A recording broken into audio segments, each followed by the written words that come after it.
and hold their own children to the standards that our teachers do when they're alive. Our teacher advisory group, our parent advisory group, our student advisory group, our leadership and innovation team, and our school committee will be instrumental in the development of our virtual programming effort now that we have some time to create something that works for everyone in the event we must learn virtually again at some point in time next school year.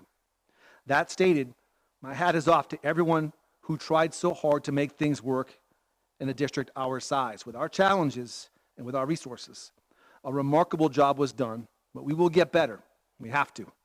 I'm proud that we continued to compensate our educators because they did the best they could with what they had.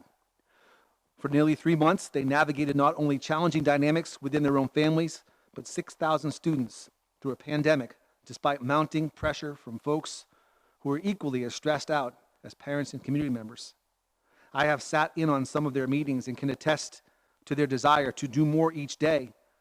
I'm very proud of the way Lewiston Public Schools treated their teachers and staff as people, respecting their challenges and time as well. And any criticism of remote learning is warranted, but that should be set squarely on me. Our teachers did what we needed them to do. But folks should know and understand that planned programming will look much different than improvised programming. Our teachers will step up. And finally, at some point, we'll need to inform families as to how we will enter the 2020-2021 school year, whether that is a regular reentry, some form of staggered reentry with alternating weeks or more of remote learning with social distancing, or a new way to approach 100% remote learning, should the times call for that. I'd like to give our families a month's notice, or as close as we can to a month's notice, to plan and prepare if possible. We know information comes quickly, but guidance moves slowly. With any option, we will have to have a solid plan to go remote at a moment's notice. That includes one-to-one tech deployment, usernames, passwords, schedules, and assignments ready to follow, participate in, and grade, refresher courses on our platform, and a nimble transition into virtual learning at the drop of a hat. We should know by week 3 in July which way that we are leaning. Our collaborative data-informed efforts will guide a unified decision. We know that summer school will be done virtually this year, and Karen's going to address that tonight. We're still feeding nearly 3,000 students every day, well over the 250,000 mark by this time. Maintenance has not stopped. They're taking advantage of opportunities to come and to complete projects ahead of schedule. In terms of human resources, hiring is full steam ahead. We're attracting some very impressive candidates. Teachers and staff have been following a schedule to retrieve their belongings for the summer and stage student belongings for pickup too. And that's been organized by our amazing principals. Laptop collection plans have been completed. All laptops will be turned in prior to the summer break. Students participating in virtual summer school will use brand new Samsung tablets that we have right here at Dingley. Graduation is set for this upcoming Saturday, and Jake's going to talk about that tonight. Special education audit is in its second phase, being done virtually, and Karen will discuss that as well. Impact Academy design and planning is well underway. Chief Avery is taking a lead on that and done a phenomenal job. Reunification scenarios are being drawn out for task force consideration. Our city council will be meeting tomorrow evening, and our budget will be discussed at that point in time. And apparently they'll be voting on that in the following week. I want to update the committee because it was out there in the public that there was a request from our city to use Longley as a COVID-19 testing site. I want to emphasize that the city followed the protocol that we asked them to do after we navigated through the shower situation from the middle school. The site was respectfully declined by my office earlier last week, only because we have simultaneous projects going on there right now. Longley was actually the second choice, and they ended up going with the first choice. I can't speak specifically to right now, but it wasn't Longley. But I did want to make sure that our committee and our public knew, because word was out there that we were being asked, and it's important that folks knew that that was our response. So there is my COVID-19 update. I was just going to say, are there any committee members that have any questions from Mr. Fenn? Yes, so, and I know you spoke on this before, and I can't remember exactly, but when we went remote learning for all the students, can you give me an update on how do all the students have internet access? And if not, like, what's stopping them? That's a fantastic question. It's going to be a question that we have to ask ourselves virtually every week as our population turns over and changes and folks move in. I'd like to be able to ask Karen to address this, as Karen Piquette led a pretty in-depth search for where we needed to help out, and then even ask Chief Avery to talk about some of the hot spots um, that we've been working with as well. Karen? Great question. So in the very beginning of the closure, we actually started with surveying and looking at what access our staff had to internet at home before we made a plan to go remote with anything. So we surveyed our staff and asked them and collected that information. And then we followed suit with surveying families to find out what access they had as well as what devices they had at home. Of course, with any survey, we only have the results that we get back. So once we moved into the remote pieces, we started talking to families as teachers were connecting to find out from those that we had not heard from. So we got some anecdotal information and tried to compile that as well. So two things happened. One, we found out who had devices and who did not, which helped us with the laptop deployment.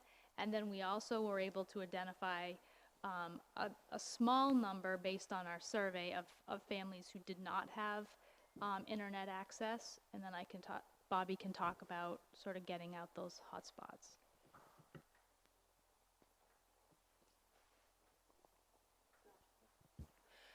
Yes, so through the Department of Education, they gave, is it on? Yeah. They gave us roughly 1,800 tablets that have internet access with them, so we're going to be using those. We also have on order 2 portable hotspot units that actually can go anywhere in the city, and we're going to have them ready for deployment once we figure out, once that spreadsheet that we have compiled, we figure out who needs what. So my intent is to take this really great spreadsheet and put a push pin on a map of the city of where every family lives, so that we can see what section of the city. My thought is that maybe there'll be a bunch that are congregated together, and then we can actually deploy, if we had to, a portable hotspot to that area of the city. So we're waiting to get that completely compiled, and once that's done, we'll be able to, and hopefully that will be done in working with Karen, that will be done before school starts in the fall. I don't know.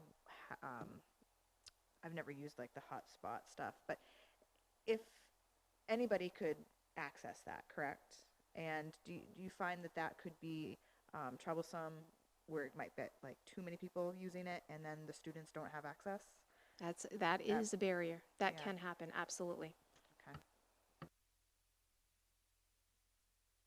I will just say the hotspots on the iPad are like your hotspot on your phone, so that is a little bit different than the larger de- device or hotspot that Bobby's talking about. So I think it's important to know that when the state sent the tablets, I can't talk tonight, the tablets, it did include 3 months or a few months worth of Verizon data, so that the students would have access without needing, or the school department needing to pay for the data package. And that, I believe, was 6 months, so I feel that that's pretty darn good. It's pretty generous.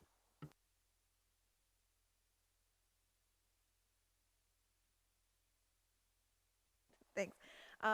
So I know when COVID out had the outbreak and everything shut down, I know there was a lot of media on internet provider providing free internet. How did we our community access any of that? And how do we know, and how did that all work? Yeah, so they did release that information. What we found out, we did inquire as to like how we could facilitate that. Unfortunately, the families actually have to call the provider, and they have to get a modem, and they have to do all of that work. We aren't able to do that for them. So that, yeah.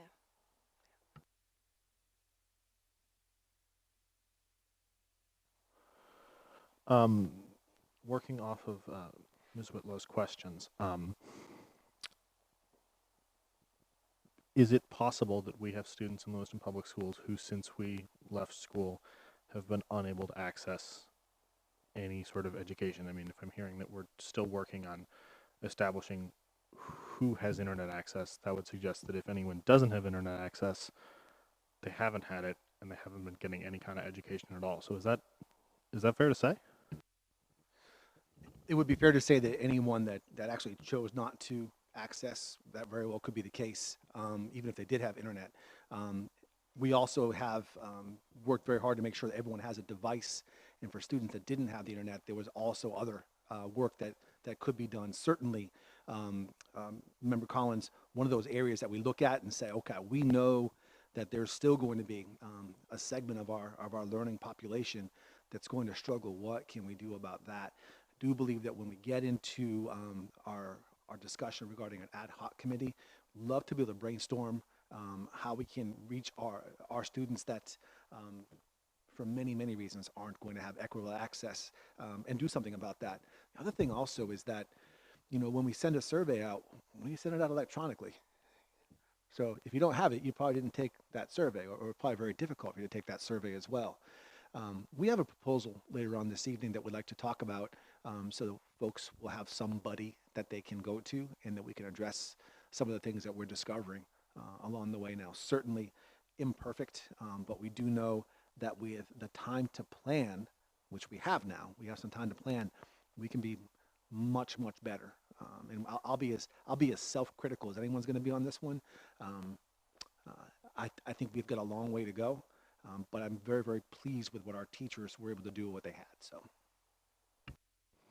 So as a follow-up question for clarification purposes, it sounds like from what you just said that every student was provided with something. They may not have had the same thing as their peers in terms of access to internet resources or what have you, but everyone had some sort of access to some instructional material, educational material. Whether they chose to utilize it, that's obviously a whole different story, but it is fair to say that we didn't leave anyone out in the cold completely. Absolutely. I think that may have been early on, if you remember, we were the first in the state to make the call. But then we seemed to be very methodical, because we've had, as a district, let's just be very frank, we've had some experiences regarding equity. We've had our friends from the Department of Justice have to come in and do some work with our district in past years. But that's not what drives us this doesn't drive us to make sure everyone's got the access, but it reminds us of how important that is. So that being said, when we did the laptop rollout, we had to make sure that when we were all ready to go, we kept saying, go together. I think we actually quoted the Ubuntu, go together, and we'll go further if we go together. And we're being compared to much smaller districts that were able to get things done much quicker, but we weren't going to use our challenges as an excuse. We were going to do it right. And so what I was most proud of is when we got to phase 3, I think everyone's heard about phase 3 on several occasions, Karen and her team, in collaboration with Bobby and her team, were able to really make sure that, okay, now we know that we've got these things and we can move forward with that. Bringing Edgenuity on was huge for us. And yet still, we have to start thinking more nimbly about, for students that for whatever reason don't or can't have internet access, what can we do in conjunction with some of our nutrition sites to allow folks to, maybe, pick things up there. And these are all some great suggestions that our teachers and our parents have come up with already. So many of you have gotten feedback from folks on that too. And it's something that we'll be planning for this summer collaboratively with the school committee. So.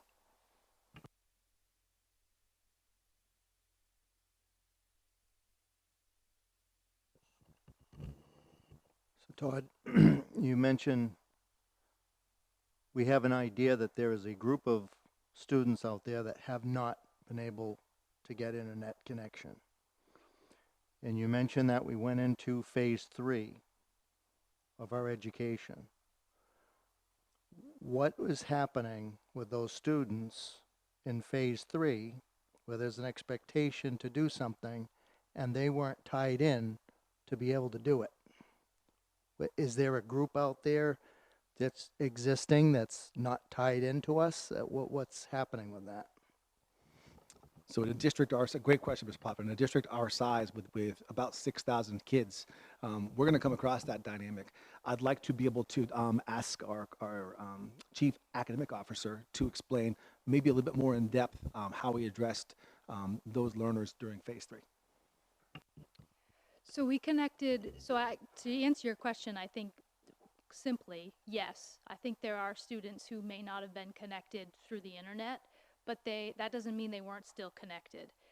So several teachers were, and then there's another piece to that answer, which is through our survey and to talking to many of our families have cell phones or maybe another device that they are able to access the internet through data, cellular data, but not enough where they could be online for long periods of time. So we can still communicate with those families. We can still email with those families or those students. We can still make phone calls, which our teachers have been doing on a weekly basis. And so for those students, we have provided some paper copies, some hard copies initially, as well as our lesson plans that teachers have been doing the last few weeks can be emailed to students so that they can find them and use and complete the activities independent from the internet. So they can look at the slides. Every week and every day there was a online component, an online activity, as well as an activity for most content areas at the K-6 level that students did not need the internet to complete. So through emailing those lessons to students and communicating with families through phone, we were able to reach, a larger number of our students.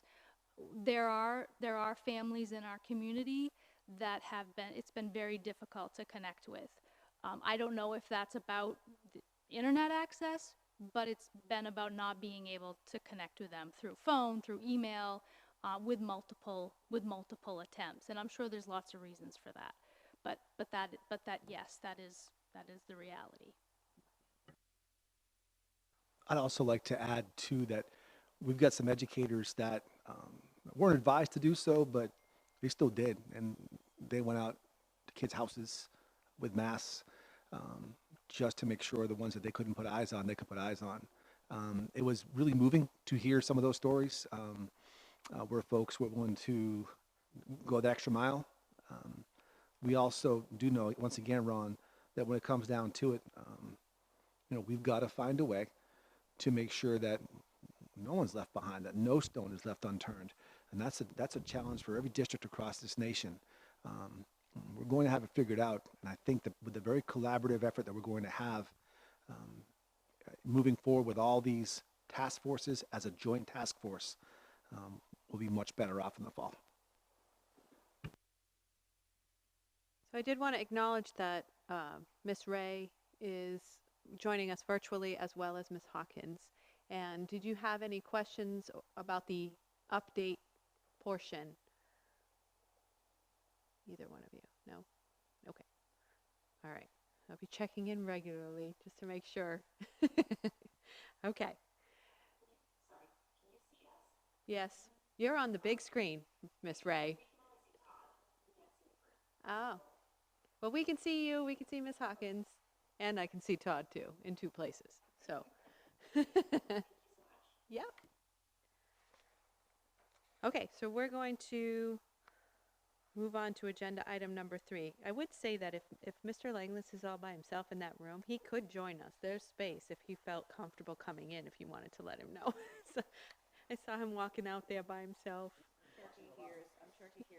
Oh, yeah. Mr. Langless, you can come in here if you want to, no pressure, but. There's two people in there? Oh, him and Jay. Oh, yeah, there's no room for you, Jay. I'm sorry. Oh, yeah, you could fit in here. There's this one and this one.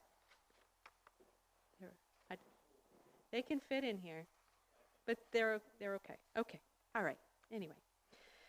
Agenda item number 3, the consent agenda. Are there any items that members want to remove from the consent agenda?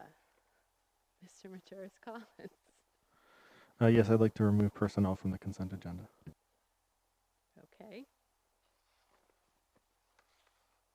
Anything else? I'm looking at the screen. Miss Ray, Miss Hawkins, anything else?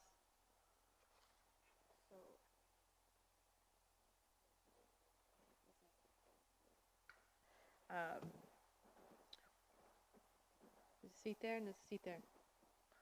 What are we doing with coaches? It's not on that. There's No. no. There's none. There's only Oh. retirements of coaches. Oh, yes. Okay, that's what. Yes, that's what. Clarifying question. Okay. So no other things? Okay.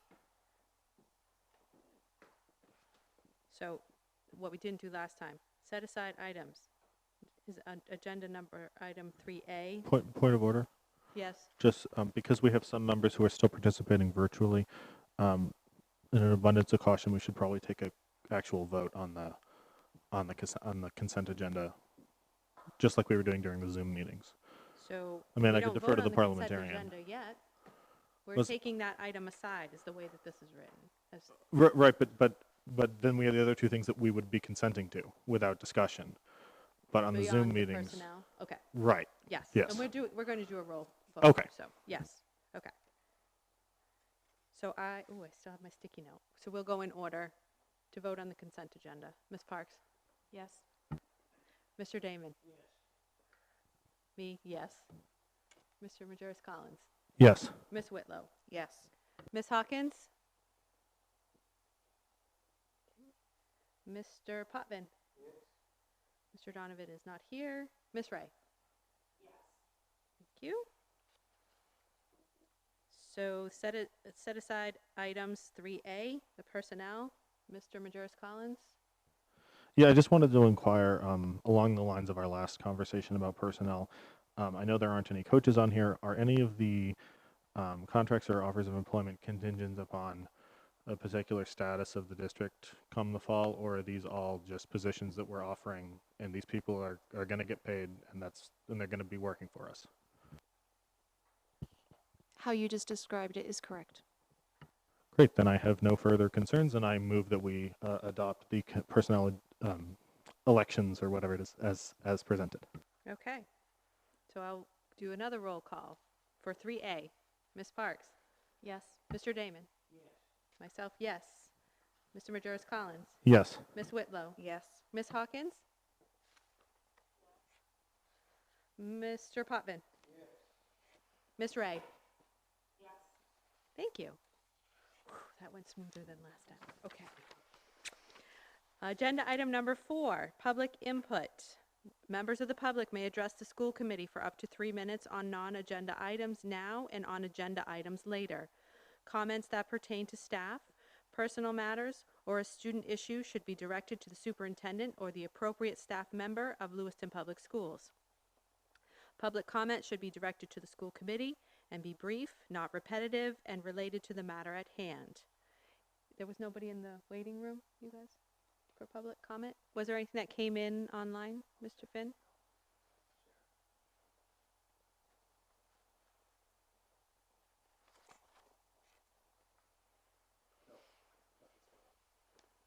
Okay. Agenda item number 5, to receive an update regarding the special education audit. Chief Academic Officer Karen Paquette will present. Yes, thank you. So as Superintendent Finn mentioned in his update, the district is in the middle of the special education audit being done by the American Education Consultants that this committee approved a couple months ago, actually. So the audit began around May 5th, and the beginning of that audit, we started with a meeting with the XLT, Bobby, Todd, and I meeting with the consultants, and we talked about all the things that they would need from us, and how we were going to do that in a virtual setting, because normally the consultants would have come to Lewiston Public Schools and done all of this work in person. So beginning May 5th, we started with focus groups that were done virtually, and the focus groups were made up of teachers, ed techs, administration, district staff, and parents. We had about 38 to 40 focus groups. About 10 to 12 people in each group were invited. I can't say that there were that many in every group, but that's how many folks were invited. So a good representation of our district. And those focus groups have been completed. The last one was on May 27th. And I want to just publicly thank everyone who took time to participate in those because it was virtual, and it was with folks that they have never met and just logged into a computer and had conversation with. So those focus groups happened. The consultants also made themselves available via email for any staff or folks that were unable to participate in the focus groups or were not invited. And so I say publicly, if there are folks that would like to still send any input, they can contact me, and I'm happy to provide the email addresses for that. There was also some hard data that they were looking for, such as the demographics of our district, as well as our special ed population, descriptions of our programs, our policies, our procedures, etc. And so that was all provided. Some of Bobby's team and my team worked diligently, and I think they had all that data within a week or so of requesting it. So they've had all that information. Focus groups are complete. Data has been submitted. So our next step, or their next step, I guess, is to compile all that information and provide us with a report. We got an email today, actually, the three of us, that Todd, Bobby, and I, that they would like to meet with us for a meeting prior to submitting the final report. So that should happen the middle of June. And then the final report, if we're all on schedule, will be provided to us by July 1st. So that's the update. That's where we're at. Thank you very much. Do committee members have any questions for Ms. Paquette? Mr. Poppin? Just a quick question, and that is, with our present budget, the way that it is, are we able, I lost my train of thought here, are we able to take what their findings are and apply it to this year's budget? Or is that something that we have to give it a year, since we've already budgeted special ed monies? So I think it depends on what those findings are and what the recommendations that they're making. I think within the budget that we're putting forward for next year, there could be some flexibility, and there could be some ways to meet the recommendations that they may provide. I'm not sure what those will end up being. And then there may be some things that we have to strategically plan for and budget for in the future.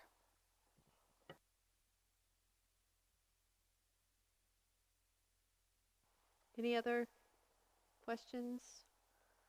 There? No? Okay. Thank you. All right. Agenda item number 6, to receive an update regarding the graduation plan for the class of 2020. And that is Lewiston High School Principal Jake Langlis, and Mr. Jay Dufour is here as well.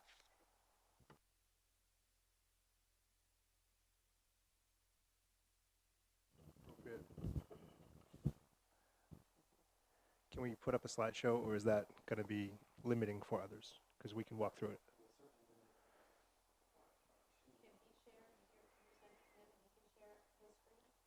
he has it.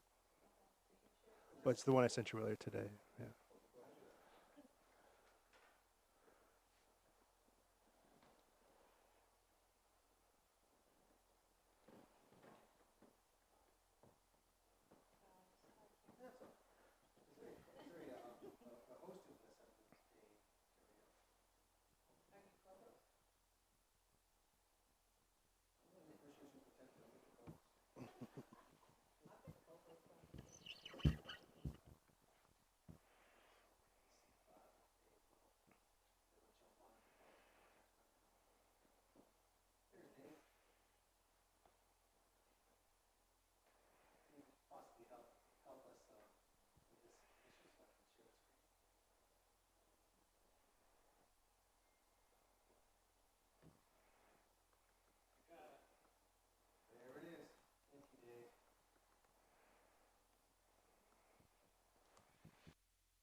All right, so I have Mr. Dufour here with me as well. Jay doesn't like public praise, but the work he does around graduation is amazing. And I want to publicly thank him for that before Saturday, and I will do it again on Saturday.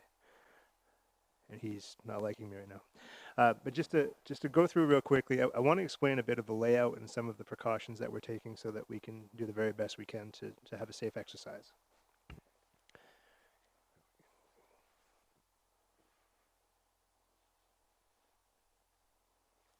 All right, so in this first slide, this is a topographical image of the airport itself, and it shows the entrance on 80 Airport Drive.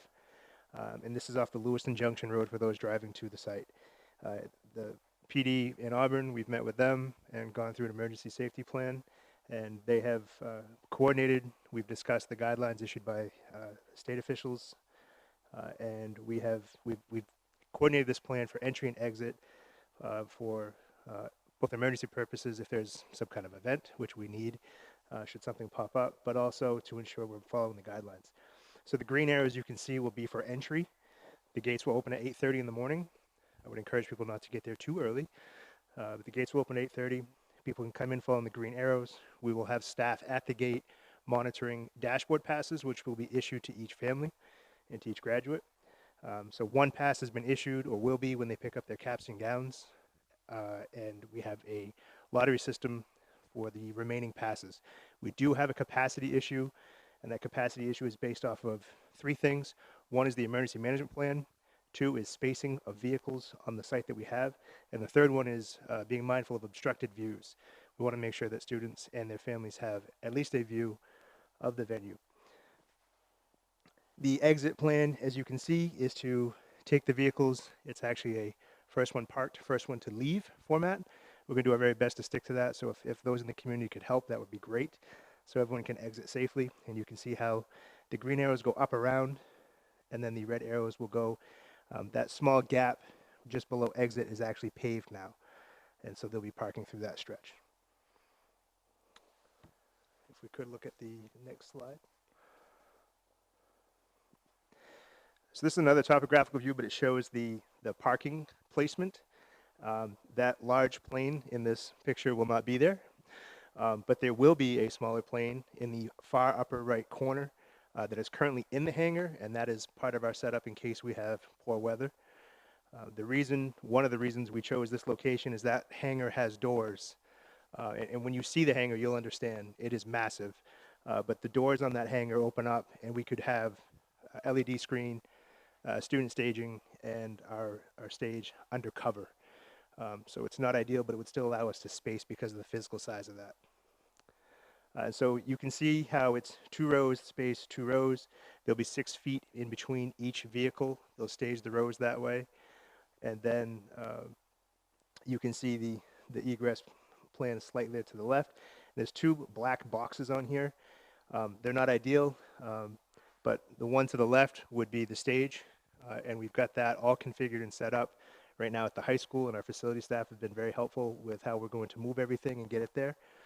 Students would go up the right-hand side of that, across, and then down the left side, and we have masks, gloves, things of that nature.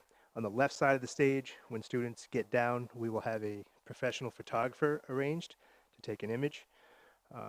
The box on the right-hand side is, again, tentatively placed, pending good weather, is an 11-foot by 17-foot LED screen that comes like on a trailer bed. We've worked with Headlight Electronics and Audio Equipment, great partner. They have everything that we need to project it on the LED screen. Two camera angles, one wider, one close up, so that people can see the stage itself, speakers, and also zoom in a bit on their student graduating. That will also be live streamed and on at least 2 different platforms, if not 3. We'll get those links out to people. Tech is working on that kind of concurrently. So we'll have it live streamed and also FM transmitter signal. So if it's warm or muggy or cool and you want to put heat on or have AC on, you can tune it to your radio station. We're asking people to leave their windows up. If you have your windows down, you need to have a mask on. And with leaving the windows up, you can tune it on the radio and you can hear everything coming through that microphone clear in your vehicle. So that should help with sound quality and also, again, distancing in closed spaces. So that's the trailer to the right. If weather conditions are, because right now it's kind of on the bubble, if they are too inclement or they are projected to become too inclement, the stage and the LED screen may be positioned differently, just so people know, but that's our plan right now. Did I miss anything on what that broadcast was? Okay. If we could look at the next slide. And so this slide kind of shows the hangar, and the dots to the left would be these spaced out chairs for all of you and some of our guests. There are a few seats on the stage. We were tentatively looking at Superintendent Finn, myself, and Jay being up on the stage, and then having a space for guest speaker or speakers who are waiting to come up next. The parking in the front row, there'll be some reserved, but that will be for speakers and those interacting with the ceremony only. We thought about our top 10, but we've recognized our top 10, and we need to make sure we can get people safely in and out or off the stage, if you will. So the process for this, we have gone through a parking plan. We worked with Auburn PD, Fire, and also our own staff. So we have a crew that's kind of being headed up by Mr. Fuller, who's going to help park vehicles. We're going to work with ACE Security on that, and also the Lewis and Auburn Municipal Airport staff. And we've gone through this whole plan with all of them. So as vehicles get parked, it's first come, first serve. And we've encouraged people to bring smaller vehicles if that's possible, but make sure they're closed, because when I first said smaller vehicles, someone said, okay, so I can bring a motorcycle. And I said, no, that's not closed. So those kinds of things pop up. And then being mindful of how many people we have outside already, even though they're wearing masks, and we'll all wear masks during our proceedings. Students will be selected by vehicle. That's why the parking passes have different colors on them. So we know a vehicle has a student in it. We notify that vehicle that they're next up to go in line. Jason will monitor, and his group will monitor how many people are out of vehicles at one time. And we will slowly stage them using distancing to come up, have their name called, go across the stage, have their picture taken, have it on the LED screen, have it broadcast, streaming, and have it as an FM radio signal in their vehicle. Students are then asked if they would like to remove their mask to take the picture. They may, because of the distancing we're going to have when we set it up, and then to put their mask back on and return to their vehicle. So kind of a cycle through. It might be a little slow. I'll warn people now, but we are going to be mindful of the distancing. And we'll go through our proceedings, and we're staying pretty close to what we would traditionally do with this setup. It may be a little slow. It won't be perfect, but I think given all the conditions, it meets the moments that we've talked about for students, that they wanted to graduate with their peers, they wanted to be together, they wanted their family there. And so while we have some space limitations and it might be a little slow, I think we can accommodate them. Mr. Langs, traditionally there's the whole handshake and give out the jacket for the diploma, how will they receive the jacket for the diploma? Yeah, so right now we're looking at two different ideas. So I'm going to wear gloves because I'll be handling things. And so we will not be handing the jackets directly to students. We're going to use a table, something near the podium to interface with that. Right now, what we're looking at for two different ideas. One is that I stand actually just in front of the stage and set it. So they would actually be a little bit above me, so they wouldn't be a handshake. And they could take their diploma while on the stage where they would have gotten it. And then as they make their way across in front of all of you by chairs, you could do nods and things of that nature to recognize the students as they pass through.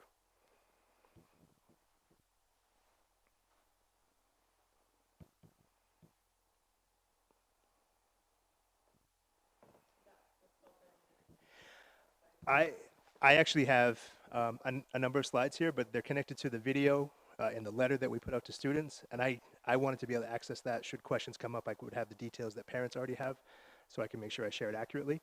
So there's probably another half dozen or so slides. I don't need to go through them all.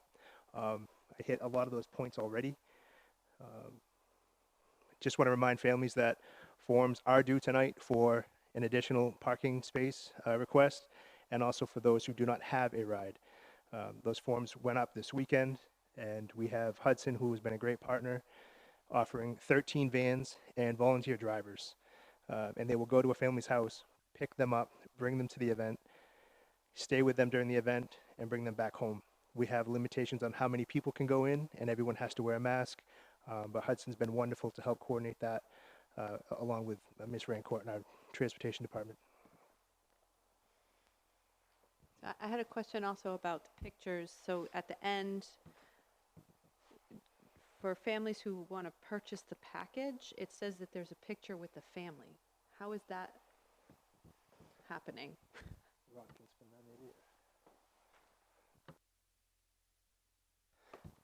Mr. Dufour has all that. He's just going to get his mic on. So I fixed that today. I was able to contact the Studio 17 photographer this morning, and she did some work with her website. And she's fixed her website so it reflects the accurate information now. She's fixed all the packages. All the new information has been uploaded to the website as of 1 o'clock this afternoon, and I roboed everything out to senior parents shortly after that. There's no family photo. I think long answer. We decided on the one student out of the car, which is unlike what our neighbors across the river are doing, just to limit exposure. So it'll be only the student photos. We will have an opportunity for some other photos, at another time if this pandemic permits. Sorry for the questions about the photographs, but if parents had gone before, they probably ordered packages that are not now actually the package. So they just contact the Studio 17 folks. That's what I would recommend, including myself. Okay. So it might be a bit of a spin on that, but one of the perks that was shared with me via email, and then I kind of used it and shared it back out because I thought it was meaningful, was that this ceremony being at 10 o'clock, and again, weather permitting, it allows for families to gather in the afternoon and use social distancing, take family photos, those kinds of things with their cap and gown, maybe have a little barbecue or something to that effect. But not going in the evening, I think, afforded people to have an afternoon and a Saturday evening to do kind of their own thing. So I don't know what the rules are in different places, but I know there's some popular spots for like prom, and I guess I could share some of those if people want, but there's some really good spots in Lewiston to take a wonderful picture and capture that moment. One of the things that we were actually planned for and doing today, Mark Sawyer and Travis Job are working on it, is to have a space in front of the school when kids do their pickup to grab a quick picture. And the stone island that's right near the drive-through, they're kind of sprucing that up. And so that might be a spot people want to kind of pull up on their way home, take a picture in front of LHS with the stone sign, and that's an option. Questions from committee members? I can't see Miss Ray or Miss Hawkins if they have anything. I want to concur with Miss Hawkins has something Go ahead.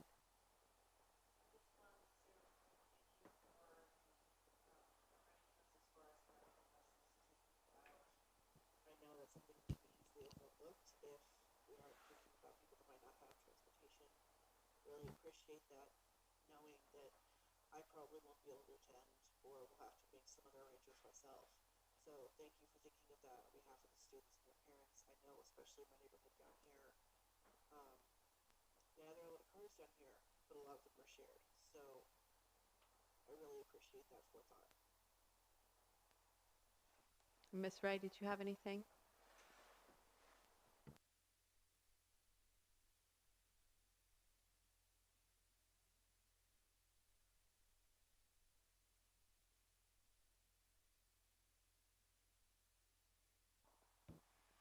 That's a great question, actually. Mr. Finn and I were working with a parent earlier today on that. We have, and for years, Mr. Dufour has created a policy, and he shared that with the senior class earlier this year, and that still stands, that if you have a challenge to that, you don't have to give a reason why or rationale. Just contact us, let us know that you have a barrier to paying for a cap and gown, and we will quietly take care of that for you. And that's no issue. One correction I do want to make is I actually put out in a memo that cap and gown cost went up to $35, and that was my mistake. It's still $30 for the cap and gown. Mr. Dufour got ahead of things and did some ordering this spring when we had a pause in our ability to meet and gather and have kids order caps and gowns, and ordered plenty of extras, so we should have enough to accommodate all those who need one.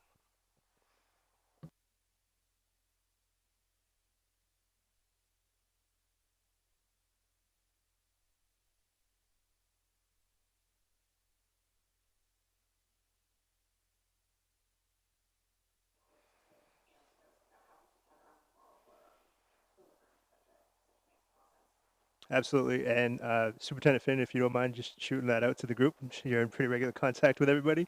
But I would also add that much of that slideshow was included in our letter that went out. And also we did a video to kind of go hand in hand with that. And as a plug for tomorrow night at 6 p.m., we're using that new software group that's providing us with a multi-language approach.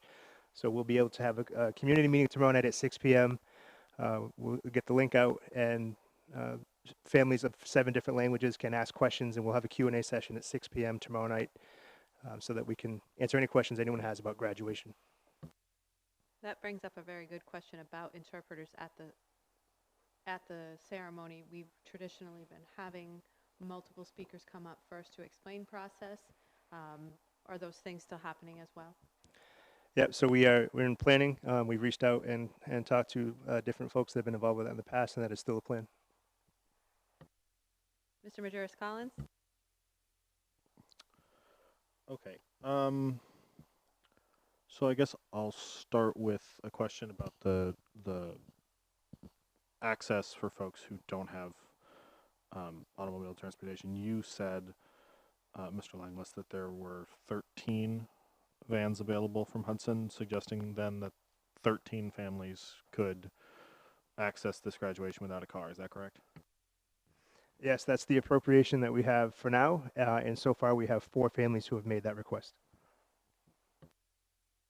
Are we in a position to expand that number if more families need transportation?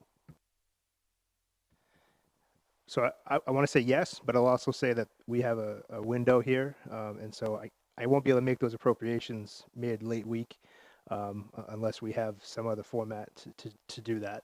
I could reach out to our leadership here in the district, who has been nothing but supportive and willing to activate everything that we have at our disposal. We do have 4 responses now. We have found in the past for many events that families do find a way to get to different things, including athletic events that are far away from playoffs and things of that nature. And I think because it's seniors who are graduating, I think there's a lot of community collaboration that we never even know about. People borrowing a car or having a family member or a neighbor, things of that nature. So I want to get everybody there. So if we have to find different means, then we will keep digging. I also wanted to ask about how proper social distancing will be ensured at the event itself. put simply, how are you going to make sure people follow the rules? So we'll have our staff, and so we'll have ACE Security, our own staff, led by administration, Auburn PD, and the airport municipal staff that will all help with the event coordination. We did put this plan through the anticipated requirements that started today for distancing and that are in place for our county. Um, we're going to ask folks to be compliant and to help us have a safe graduation. Actually, Jay used a phrase the other day that that keeps ringing in my mind, that we want to make sure that we're reminding students, and we have a virtual rehearsal on Friday with them. We want to keep reminding students that this is a special moment for every single one of them, and that we're hopeful that the actions of one would not take away from the moment of others. So to that end, I think we have a really good plan in place, and we all have to be in this together. We have to take a community approach. We have to be mindful of pacing. We have to be mindful of the distancing, and we have to be mindful that 2 cars full of people can't get out and cheer for a name that's being called coming across the stage. And so we'll do our best to keep that in check. And we've been messaging pretty consistently that we're all in this together. We really have to make sure that this is the right event and that we're not taking the moment away from somebody else.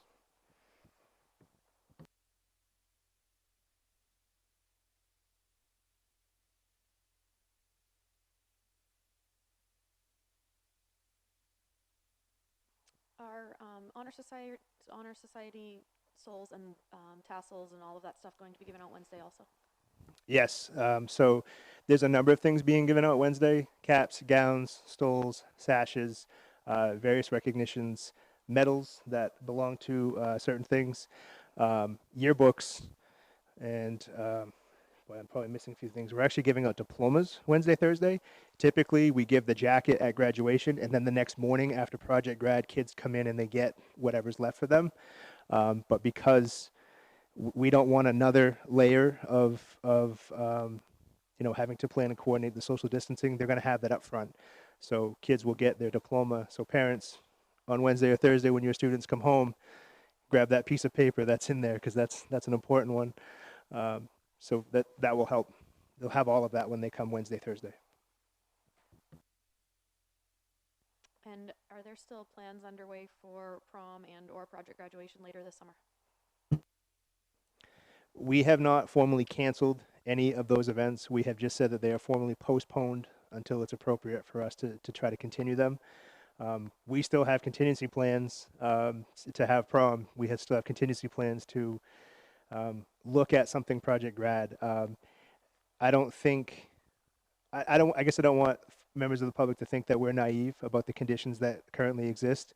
And I don't want to equate it specifically to sports, but when I look at the regulations around athletics right now that are projected for the summer, if we can't do certain things in sports, we certainly can't hold a dance with hundreds of people. So postponed for now. And I'd like to find creative ways for kids to have that moment, even if it's not for everyone because of time frame, but we'd still like to have those events.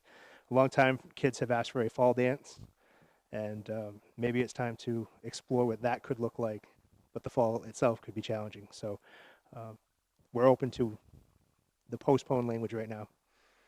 We have done things financially, though, like get refunds and things of that nature, because it's the responsible thing to do, so the plans may be different.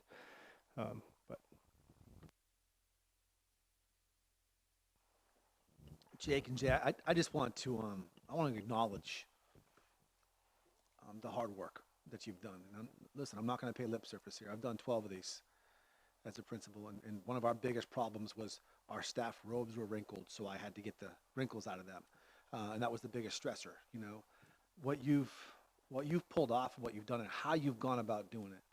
It's the right way, if there ever is a right way. You involve the kids, you involve the parents, you involve the school committee, you work very closely with the XLT, and at the end of the day, I'll go ahead and quote our chair here. We trust you, and we trust that you were going to do the work that needed to be done to keep those 4 standards of service that we identified in place. We recognize it's not going to be perfect. No graduation is perfect, even with wrinkles in the gowns. It's not perfect.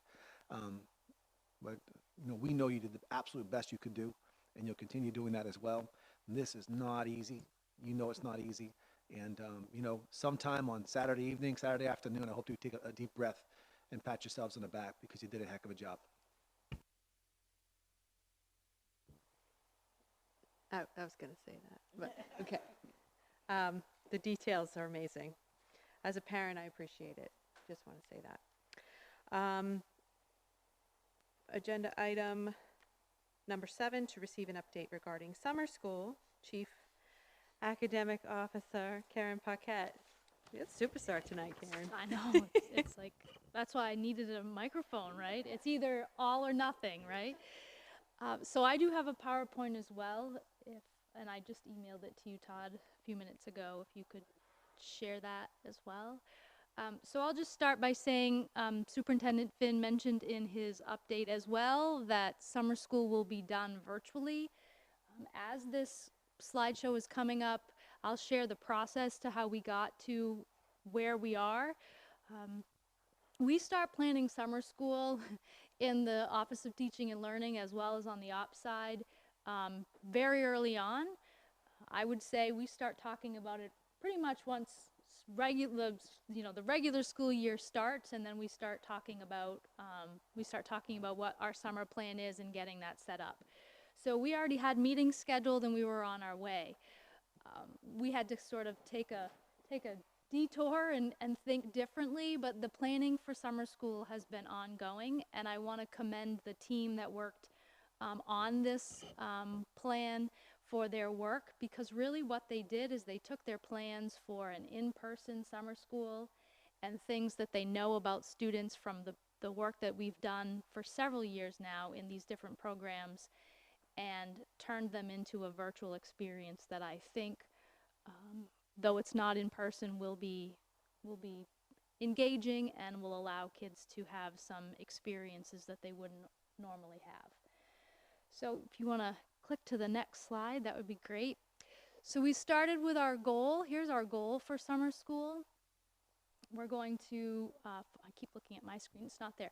Foster a continued connection for students to Lewiston Public Schools staff and a structured school experience, and mitigate potential school closure learning loss by providing academic enrichment and social and emotional learning activities and supports for students during the summer months. So with that in mind, the following programs were designed.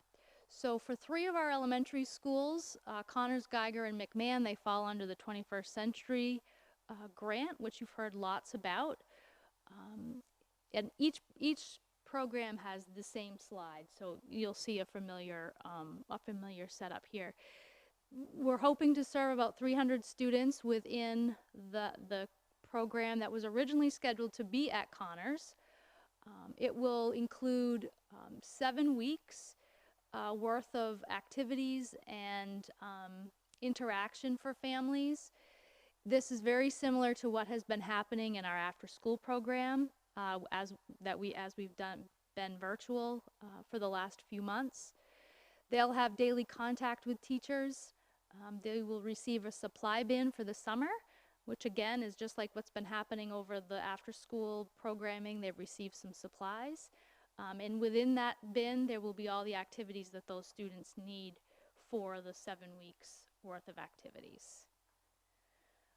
Here's a schedule that students would follow. It's a 4-hour schedule, and many of the items within this schedule are required by the 21st Century grant. So you'll notice that the 4 hours includes the half-hour for lunch and a half-hour of physical activity. That's a requirement of the 21st Century grant that those things are included. You'll see the bullet points that talk about the need for the 7 weeks. This will help that all summer students will be able to have those experiences and help us meet the expectations of the grant. We actually have some teachers doing some work currently, and they'll do so through the month of June to pre-record the lesson plans and get them ready. And this is part of the planning to get the bin the activities and things created. It also helps save some money because the lessons are not, we're not needing to do things live, so we can get things done ahead of time and out to kids. It's important to know that students will not be on the computer for 3 hours, that many of those activities will be included in that bin and they'll be doing those at home. There's the schedule for staff.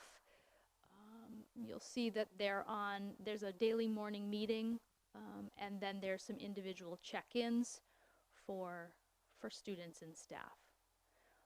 And we've included expectations for parents really across all of our programmings. We're really just hoping that if families decide to register their children for any of our summer programs, that they will help us make sure that students have access to those programs, as well as complete the activities when they can.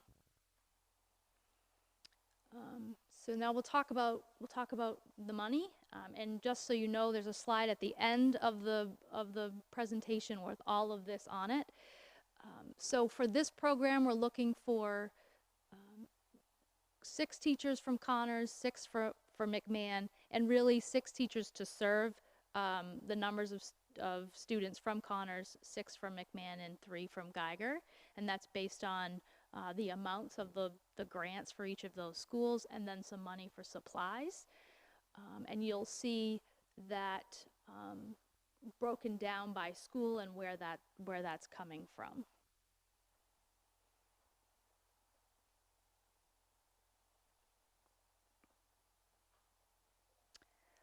So Farwell is a little bit of a smaller program, and this program, Farwell, is not part of our 21st Century Enrichment Grant, so it's taking a little bit of a different spin this year, or it's the same as it's been in the past, but not exactly the same as the 21st Century programming.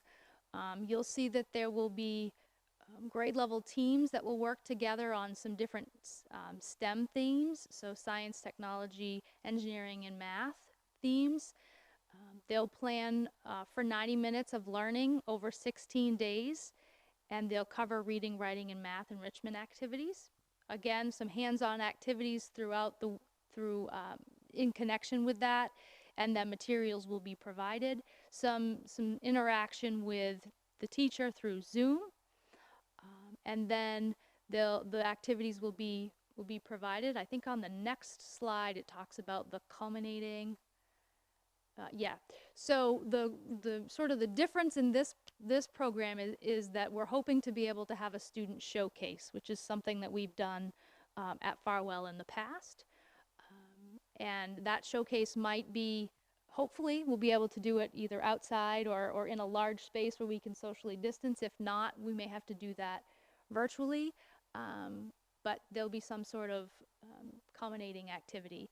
You see the schedule, it's a little bit shorter time frame than the previous program, but very similar in structure.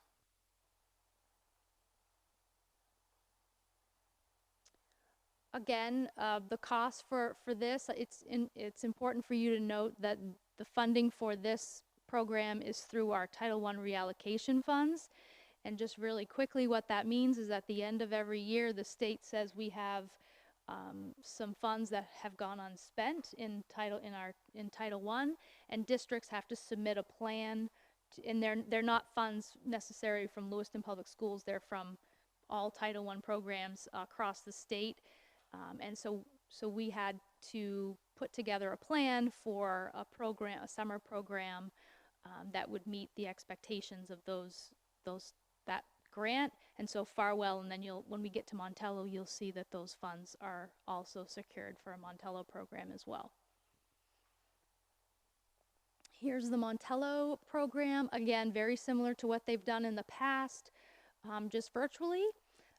It's important to note with Montello and some of the other programs as well, there was some surveying of families through those one-on-one conversations or group Zooms as well to figure out what the interest was and what students would be looking for. And those families, you'll see the data there that families were interested in some hands-on pieces, and that we had lots of folks interested in participating. So Montello's approach is going to be with a daily calendar as well, but they're taking a family approach rather than an individual student approach. So students will not be grouped with a teacher by their grade level. A teacher will have a group of families that they will connect with, and all of the activities will be appropriate for the age range within that family, and hopefully that siblings and families can do together. We recognize that families could be receiving multiple phone calls and multiple Zoom invites, especially large families, and it can be overwhelming. So if all siblings are participating and they are doing those together, then it will be more manageable. I didn't mention this on the Farwell slide, but again, there'll be materials for families to pick up. And then any families that are unable to pick that up, there'll be some deliveries made. And then here's the schedule for students. And again, not all of this is on the computer. Most of it would be the schedule set forth with those hands-on activities and the materials that they get. There'll be just the check-ins will be on the computer. So here, this explains staff will be assigned to families, about 10 families each. They'll contact those families just like other programs will to determine the best time to contact their children. And these are the things that they'll do when they contact those families. So if the family chooses to have the mentor text or the picture books or the materials read to their children by the teacher, that can be an option. Families can choose to do that themselves. They'll talk about those hands-on activities, and then of course checking in to see if there's anything else the families might need. Expectations for parents for Montello students, very similar to the others. Again, costs for the Montello programming. This program would all be funded through the Title I reallocation grant that was applied for. Some materials. The materials cost is pretty high, but they are purchasing those picture books and other materials for every family rather than doing the reading and the work necessarily online, knowing that folks are limited with online ability and not wanting students to sit in front of the computer for hours on end. And it also benefits those families after summer school because then those books are in the home and they'll hopefully share them for longer than just the one time or one or two times we've asked them to use them. So Lewiston Middle School programming, you may remember during the budget process, we were not sure about the 21st Century grant for the middle school and the high school. Unfortunately, we were not awarded that grant to continue that work next year. So we're using other means to meet the needs of those students. So I said on the slide that it's the former 21st Century program, just so folks would know. Again, we'll still follow the same schedule and the same format that we've done in the past when we were working with the 21st Century grant because we found that has worked. It just the funding will be different. So about 150 to 200 students we're hoping to reach. Again, I'm reading the slide. Schedule for students. You'll notice that there's only about a 45-minute block of time where teachers and students would need to be connected. And then there's another block of time on a rotating basis that they would participate in a book club discussion. And then again, parents are expected to provide their students with and support their students with the work. So because we were not able to get the 21st Century Grant, this one is spread across a few different funding sources. We're hoping or not hoping, we're planning to use some of the CARES grant money that we're working on to secure, the local budget funds, and there's some Title I funds in the in the middle school project that we are able to use for that as well. So Lewiston High School program, again, similar to what we just talked about, it is a little bit of a smaller scale. This program would continue providing support to students who've been participating in the after-school program. This is just the enrichment. There's another slide for more programming at the high school. I just want to make sure you know this, we're not only serving 50 kids at the high school. This is just the enrichment piece. Yeah, would you be able to put it back to the previous slide? So when we, let me see if I rephrase this. This funding here is from last year's budget cycle, right? No, this is this year's that we just approved. So when we approved funding for this summer school, did we not budget enough? Didn't we budget enough so that if we didn't get the grant, that we were still covered? So I'm not sure what's going on here. Yep. So so yes, that was what you as a committee approved, and then through one of the budget meetings, we talked about moving some of that increase in funds for after school and summer into the CARES funds. So we stayed the same with the local budget funds, and then any additional funds that we were hoping to have in the local budget, we moved those to the CARES funds to meet the budget expectations. Do you want to add anything? So that was very good, by the way. But just to clarify a little bit, there was a budget reduction of $250,000, $246,000 actually, that we made, and we said we'll put that into the CARES funding. I just want to say very publicly that the plan that Karen and her team put together is amazing. I was the biggest critic of this from a fiscal perspective, and I'm completely sold. We have, so that $246,000, and you're going to see this on the very last slide, but that $246,000 has been dwindled down to a really nice number, and we'll show you that in a minute. But then so that's the CARES funding, right? But then in the general fund, the local budget, we're going to have a significant savings to the local budget based on this plan that Karen and her team put forward. And I'm super proud of that. So, and she'll go over all of that at the very end. So the bottom line is that what we thought we were going to spend out of CARES funding for summer school will be less, which is great. That frees up some money for future things. And then the cost to the local budget is going to be far less as well. Does that help? Oh, okay.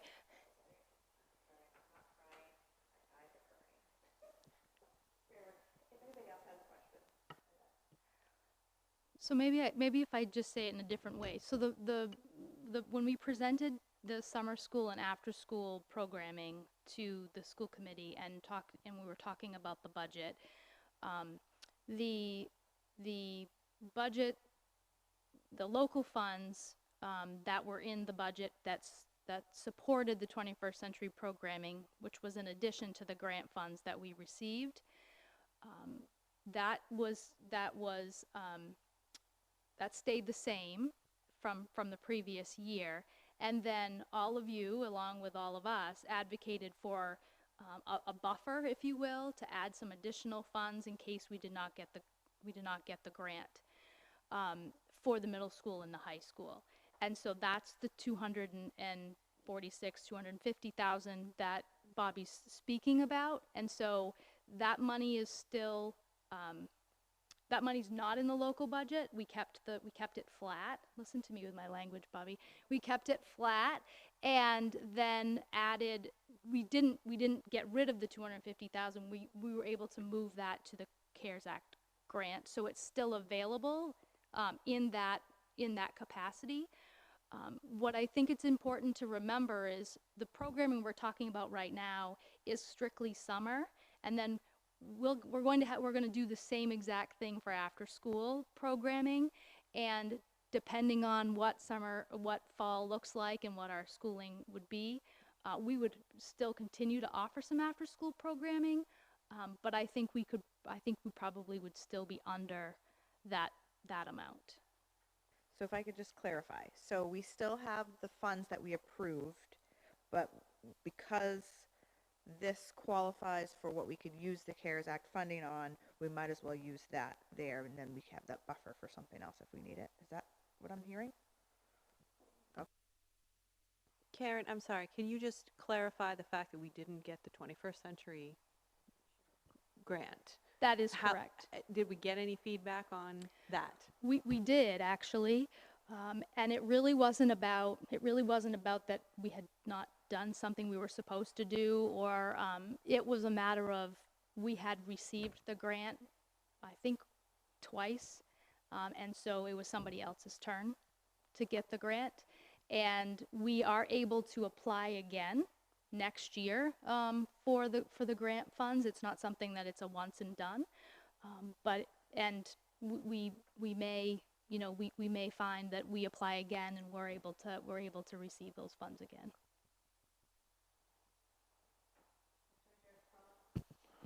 Okay, so let me see if only for my sake, I can track this.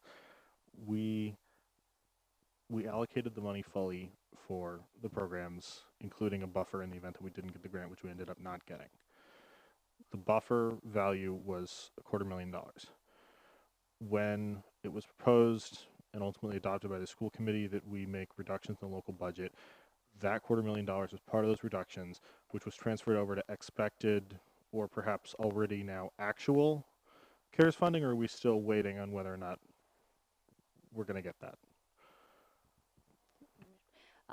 So we have received the amount of money that we're going to get. We're now working on the details of that budget. And summer and after school programming is definitely something that those funds can be used for. Okay, so then we have the money transfers over. So far, we're still at the same amount of money for the programming.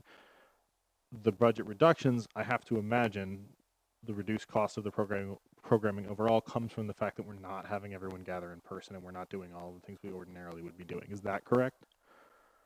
Yes, that is correct. Transportation is a huge part of that, but yes, there's lots of factors. Field trips, yep, absolutely, and actually more staff too.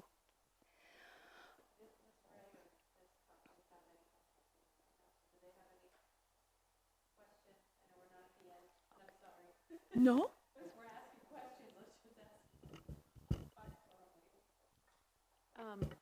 I know we're doing all of this assuming that the budget will pass when it goes to voters. What are we going to do if it doesn't pass?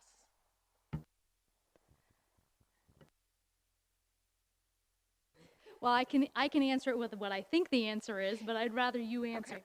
So we're authorized to begin the fiscal year with the current fiscal year's budget, so FY20, and so that's what we'll do. That's how you run a school department when you have a budget vote after July 1st. So we'll start there. So all of this will be covered one way or another. So I'm not going to say yes, but yes. So it'll happen. It'll be okay. But my answer is never definitive. Like it's never, because the budget hasn't passed yet. So, but do I think that it'll all be covered? Yes, I do.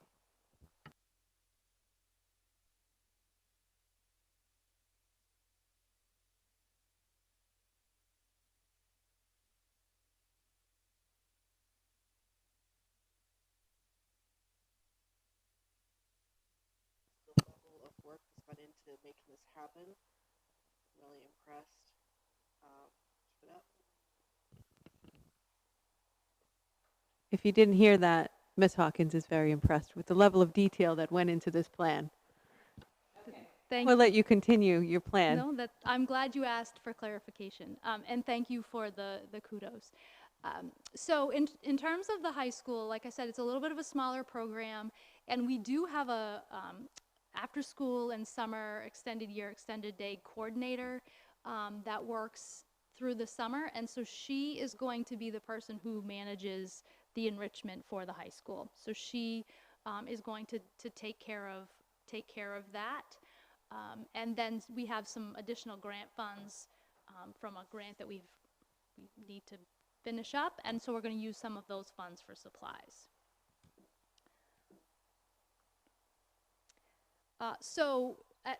Remember I said that I didn't want you to freak out that there was only 50 students for summer programming at the high school. That's only one little piece. So Lewiston High School Standards Recovery will be similar to what we've done in the past, but virtual. Students that need to reach get some additional standards and recover those over the summer will be supported by staff online, and we'll be using Edgenuity courses to do that.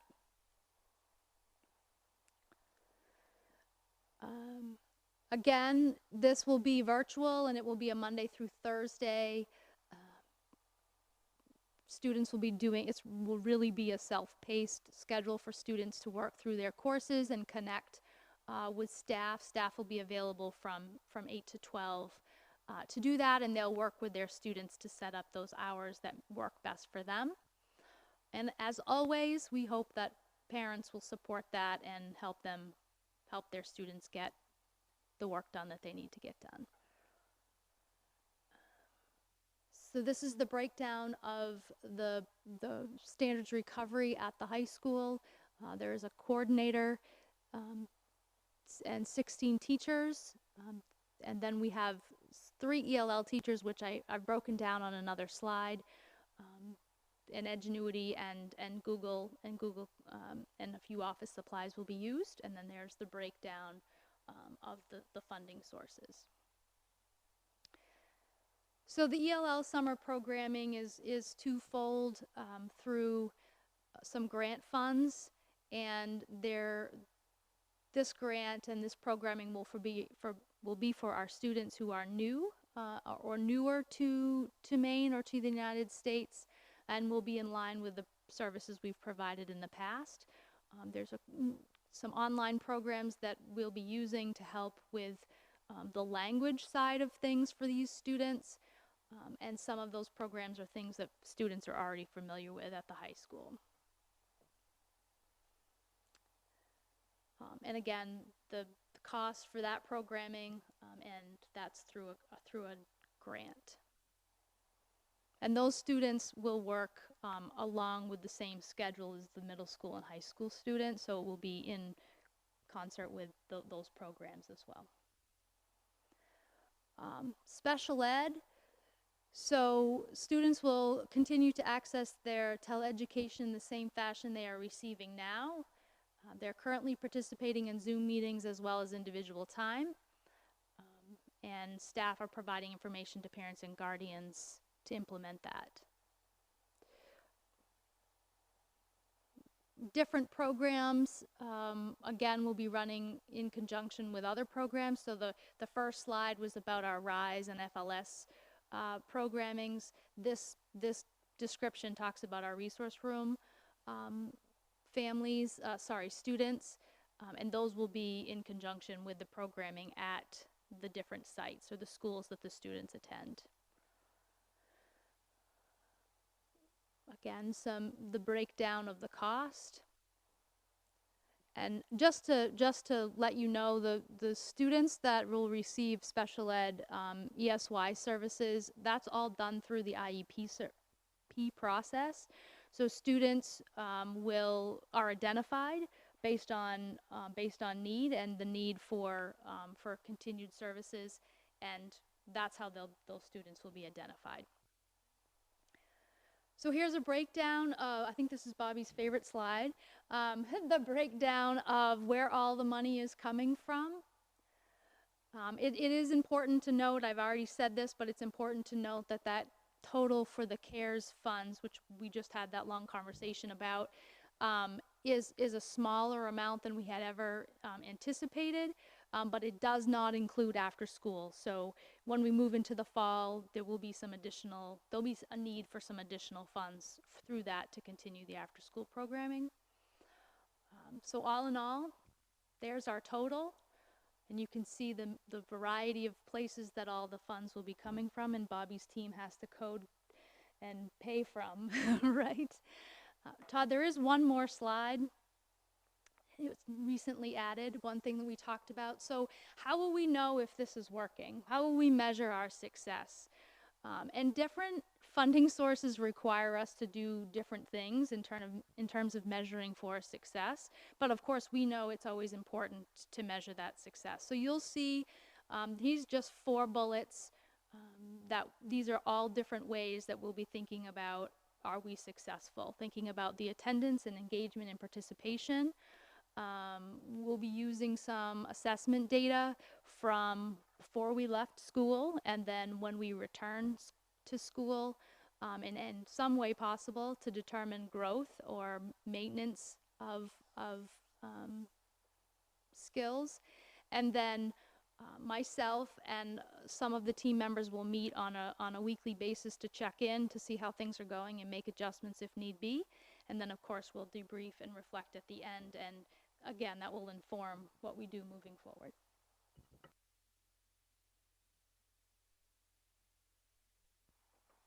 Thank you very much. Any further questions regarding the presentation? Mr. Poppin? So Karen, explain to me and the public, who are these children that are going to summer school? How is this selected? Are they, is it a case of needs? Is it voluntary? Is it a combination? And secondly, how do the children and the parents know about this program? Thank you for asking that. So all of the programming is definitely voluntary, and registration notices about summer programming have been going out. Families have been contacted. There's registration forms or on virtual forms, as well as they can call in to schools to sign their children up. Any student within the school can participate in the program that's being offered at their school if they choose to be. We've always looked at summer school as an opportunity to provide students additional experiences regardless of their ability in terms of academic ability. Of course, we always have families and students that we may reach out to and say, this might be really a good opportunity for your student to continue to grow and maintain some skills. And that is still happening, you know, through teacher conversations with families as well as administration. But it's definitely something that's voluntary, and it's definitely something that we would hope that families and students would choose to do, and if they choose to do it, that they would participate in their, you know, to the best of their ability. Did I answer both of your questions? Yes. So with that in mind, we had a very rough second half of our year. And my understanding from hearing all the parents that children are not getting credits for the second half of this year. Is there any intermingling of identifying what kids have missed and prioritizing them into this for them to be able to make that? And then the second part to this is, with that kind of a need, is there still an opportunity to use further CARES Act money to expand this program, since it qualifies to be able to be spent on that? And I think we still have a balance on CARES Act, correct? Yeah. So I think the simple answer to your multiple questions is yes to all of them. Those are all options, and yes, we've considered all of those things. As it relates to closing the gap or addressing those things that students may or have missed, not may, they have missed, and receiving those in a different way. We have to be mindful of the equity and the ability for all students to access those things that were missed without being in school. And I can tell you that my team is already working on what those things are and how we will address them, especially moving forward in the fall. In designing our summer programming, we didn't look at specific students to identify those needs. What we did is we looked at what was missed over over this third trimester or the third, fourth quarter, and providing students the opportunity to investigate and dig in and explore in those areas. But they will definitely have opportunities, all students will have opportunities in the fall to revisit all of that. And hopefully our students who participated in our summer programming will have some additional information that will help them maybe have a leg up on that.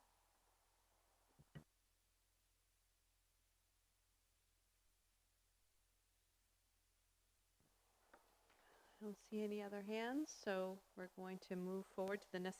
Oh, Mr. Finn, sorry. You're not in my, I'm going to move my chair. So Karen, first of all, thank you again for that. Could you please remind me, or maybe perhaps you could, ask Kate Barcelos to see if she can get this particular slideshow maybe on a link on our website, maybe summer school, something really cool like that. A lot of folks can't see the screen when we play it back on record. That would be great. I want to thank the school committee for having the foresight to support summer school because this school committee was not going to risk gambling on that grant. And as it turned out, the right decision was made. And some students are going to have access to things they wouldn't have had access to. Every little bit helps. I also want to point one more thing out, and that this very organized, clearly communicated format actually is the new standard for remote learning. If you took that and put that into the next time that we may have to do this, oh, that's a whole lot better now, isn't it? You know, we've got ourselves a schedule. We're asking parents specifically for what they can do to help out. Students have all kinds of options, materials. We're talking about bins for kids to pick up. These are all things that, had we known this was getting ready to go down, that we would have done. And so when we really reflect back on that, I am so excited to see how this could work out, because in some way, shape, or form, we need to have this in our cachet. So based on what we now know, Karen's team, with the help of Bobby's team as well, has actually developed what looks like a blueprint for something for us to work off of. So when we have the opportunity during our retreat on the 13th to start thinking about what are some of those expectations, we probably could fall back on this and look at that. How does that translate well? But I think that Karen and her team have stumbled across something that is going to be the blueprint, not just for us, but for anyone that wants to collaborate with us and share on that. So once again, Karen, congratulations to you and your team. You did a great job.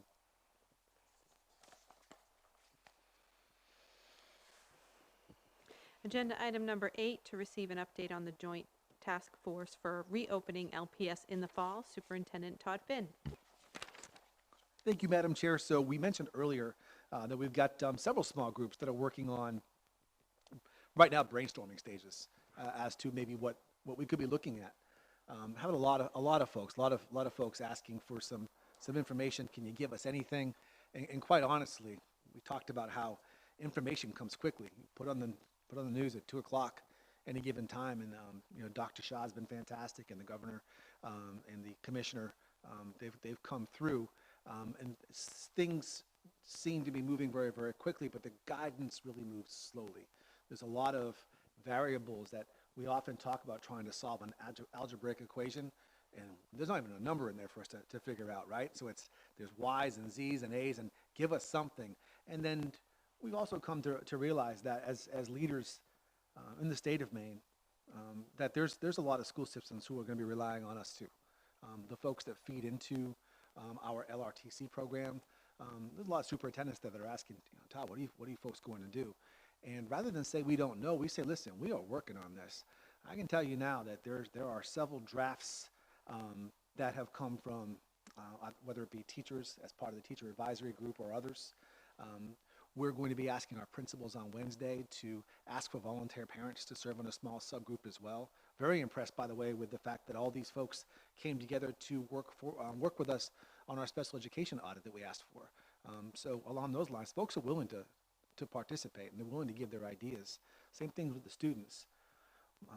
Mr. Poffett had mentioned in a previous meeting the need for us to possibly have a subcommittee or an ad hoc committee so that this group here can also get to work, because you know things that we don't know.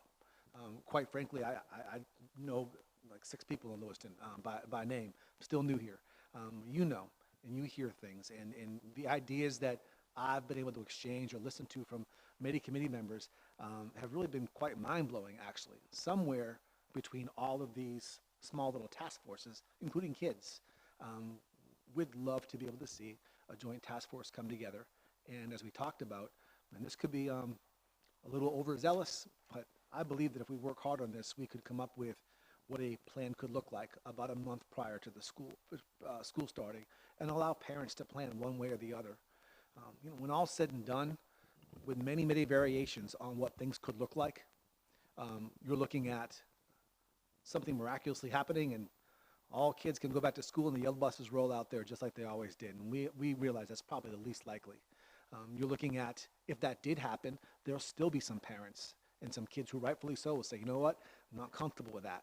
So what does continued remote learning look like for folks that would opt for that? And then we're looking at possibly a series of staggered weeks, or even more than that, where we can have certain kids in the school one week and then they go remote the following week. What would that look like? And then, of course, there's always the safest way to go right now, based on what we know, and that is we take something very similar to what summer school came up with, and we apply that in the fall as continued remote learning until we can stagger into staggered and then stagger into something else. It's going to take this committee to really put our heads together. If you think about what you've done since January, what we've done together since January, we truly have been a problem-solving body. We're getting ready to solve some more problems on the 13th when we get together and finish up our strategic plan. But Ms. Roy and I had a chance to chat a little bit earlier today about possibly getting a vote on the agenda for the 15th so that we can actually get this ad hoc committee up and running and going and getting to work.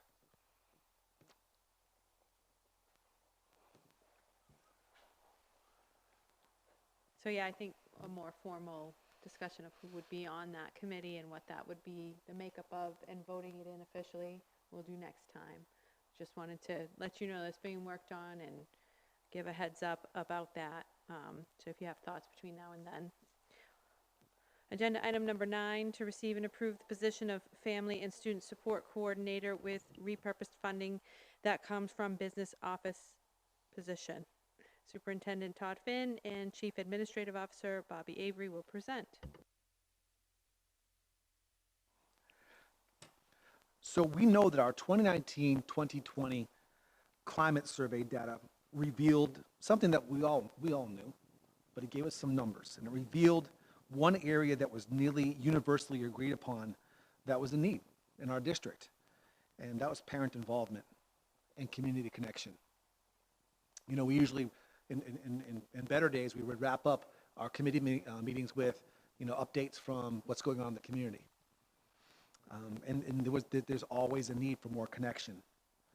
I think that we can all agree that our community will be able to thrive if they feel better connected to our school system. And working closely with Chief Avery, we bounced a ton of ideas off of each other. And then there was one day that I said, what if we could, you know, model a position off of what we know other districts across the nation and very progressive, innovative districts, what they've done, and come up with a position such as a family and community support coordinator. And Chief Avery said, well, you know, let's find out what we've got so we don't have to ask for more money or go out of budget. And Bobby identified a vacant payroll position that we'd like to convert into a more useful tool for our district. Now, tonight on several occasions, just naturally in conversation, it came up, but what about the students that can't log into the internet? What about parents that just don't even know where to look? What are we going to do for them? And I would actually say, you know what, take COVID-19 out and ask the same question, because that's been an overwhelming problem here in Lewiston. What about folks that just don't even know where to go to get services? And so we started Zooming with folks, and I've got some colleagues down in Atlanta. Dr. April Madden is their family and community support coordinator.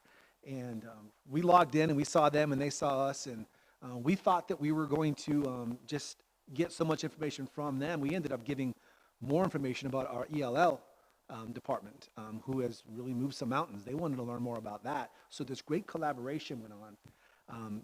Bobby, I'd like to hand the mic over to you to maybe talk a little bit more about that before we go into what we've come up with. I'd love to. Yes, so that Zoom session that we had was awesome. And meeting these folks there, they were actually moving into their new location, and we offered to go help them move. They're super. But we talked a little bit also about the Harlem Children's Zone, and I brought a lot of that up. And this job description really meets a lot of what is occurring at the Harlem Children's Zone, and they had never been, and they were quite intrigued. So we were able to share a lot of our information with them, as well as they shared with us. What am I missing? So then we had the conversation, well, how can we pay for this? What do we have for resources? Oh, I can go there. Yeah, I can go there. So a while ago, I don't know, Todd, I think you were probably here for a couple of months. Todd had made the statement to the committee that we really need to look at, and you didn't know, really, because you were brand new, but I really loved the idea, and that is to look at what our resources are in our budget currently, and how can we either A, repurpose them, or if they're vacant, if they're sitting there, what can we do with them so that we're not asking more from the taxpayers? And so we made the commitment that we were not going to ask for additional money, for additional funding for this. So we looked, and as I met with my operations team, my staff, especially in the business office, I asked, we've got a really nice model set up. We just recently hired a new payroll specialist, probably a couple of months ago, and she's doing fabulous, remarkable things. And this vacancy in payroll has been vacant for a long time. I think I shared that with you before, and it's not a position that I'm interested in just filling, just putting a body in there, because that can create more problems than help. And so in talking with my business manager, talking with the two payroll specialists, they equally feel that we can sacrifice this position in the business office, which doesn't typically happen, to repurpose the funding for this position. I highly support this move. I think that it's going to advance a lot of what we do at Lewiston Public Schools. There is a component, selfishly, there is a component to this position in the hiring process to help diversify our hiring. This person would be helping HR do that work. So I think it's a win-win for my department in operations, but also in teaching and learning, as well as at the superintendent level. Thank you, Bobby. So what we're looking at here is we get a vacant payroll position that likely wouldn't be filled. And then we have this idea, and that's, let me share this with you. The Family and Community Support Coordinator leads the district systems for ensuring parents and community members feel highly connected and well-informed of their child's learning, feel included, educated, and informed of available services, feel welcomed and supported as their child's first teacher, and feel valued as a part of their child's educational experience. The FCSC also leads the district's efforts to support students well beyond their classroom learning time and ensures structures are in place to support students and their families in a time of crisis and uncertainty. The FCSC proactively pursues a culture of support so that all students and their families have a great experience in Lewiston Public Schools. So we looked very closely at, by the way, Henry County Schools, where I opened up a high school, 55,000 students in that district. And so we looked at that job description, and it was massive. Their flow chart looks, well, it's more busy than all those stickies right there. And yet we were able to isolate it down to what could we do? What could we do with limited resources, but what could we do to better serve our public? And what might this person be doing? So essential functions for the, so the public can hear this at least, because I know everyone's got this in their packet. But reporting to the superintendent serves as a key member of the superintendent's leadership and innovative practices team, acting as a strategic leader for family and community connections to Lewiston Public Schools. Communicates with the school committee on behalf of and in coordination with the superintendent as appropriate. Positively and proactively participates in leadership meetings representing the superintendent and district priorities. Designs and implements systems of support for families to participate in their child's learning. Think about that if we had that 3 months ago. Increases the coordination with and service to families of students served in special education, ELL, Impact Academy programming, homeless services, and potential remote learning options where access is a challenge should the need continue or arise in the future. Builds leadership capacity at local school campuses to support the learning of all students, including students with disabilities. Ensures compliance with local, state, and federal policies, rules, and laws to provide services to students in need. Ensures equitable and effective staffing of services for students. Manages and responds to concerns or complaints related to any connection gaps in Lewiston Public Schools. Leads instructional improvements as teacher effectiveness for the teaching and learning of restorative practices in Lewiston Public Schools. Proactively seeks opportunities to expand the service and impact of LPS families. Builds community partnerships to bridge support structures for the students and families of Lewiston Public Schools. Leads the design and implementation of models that support students in time of crisis. Leads the district's comprehensive grief response team, which we don't have, including activating the district's grief response team. Effectively partners with the superintendent to ensure that leadership capacity at local schools effectively welcomes and supports parents, engages community, and leads learning for all students. Effectively partners with the chief administrative officer to anticipate and plan for staffing needs, meet all staffing timelines, and improve overall staffing models. I was asked to come up with what a 3-year vision might look like, and if this position is approved, we would post it, we would interview, and then we would hopefully bring somebody to the school committee as soon as possible. For next year, we'd expect this candidate, the successful candidate, to become familiar with the strategic plan, the systems and structures of LPS, the services provided by LPS while fostering community connections with the city of Lewiston, neighborhood leaders, service providers, and programs outside of LPS. Becomes an integral member of the L&I team, which is my team of principals and directors, sharing opportunities for building leaders to connect with and engage community members throughout Lewiston. Assists in the implementation of Impact Academy from the ground up, and builds relationships with students and families seeking services and improved access, engagement, and equitable opportunities, and assumes the role of the Lewiston Listens coordinator.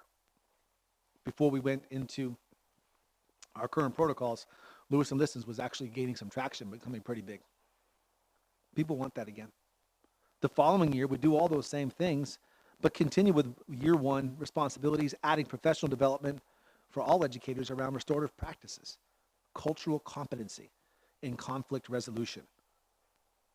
Becomes a key member of the Lewiston Public Schools recruiting team seeking to diversify our workforce.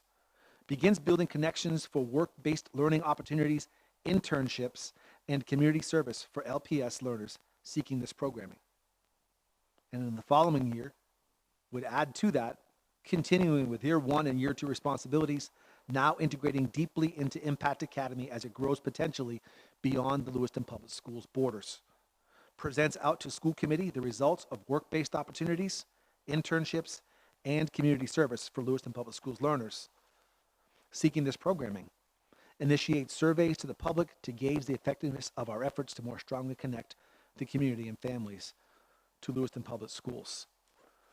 I'm asking for this position through a reallocation of funds for a vacant position because I think we've learned a lot, and we learned a lot during this COVID-19 era, and quite honestly before that. We knew that folks were clamoring to have access to somebody that they could go to. Potentially, we could think of quite a few venues where this person could be very accessible to folks to walk right up and find out what do I need to do to get X, Y, or Z. If there are any questions regarding this position, I'd be happy to, my team and I would be happy to field any questions. And I do believe that the support that this school committee has given to this administration since I started 11 months ago, you've allowed us to have a continuous school improvement coordinator. You've supported our social and emotional learning and equity coordinator. And this is that third piece that now addresses families in the community. And we could go into next year, despite what we know will be challenges, stronger than we ended this year.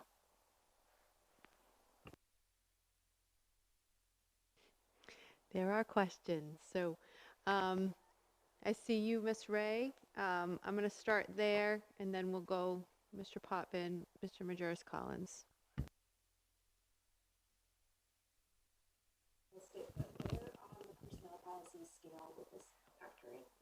You didn't miss it. I'm the one that missed it.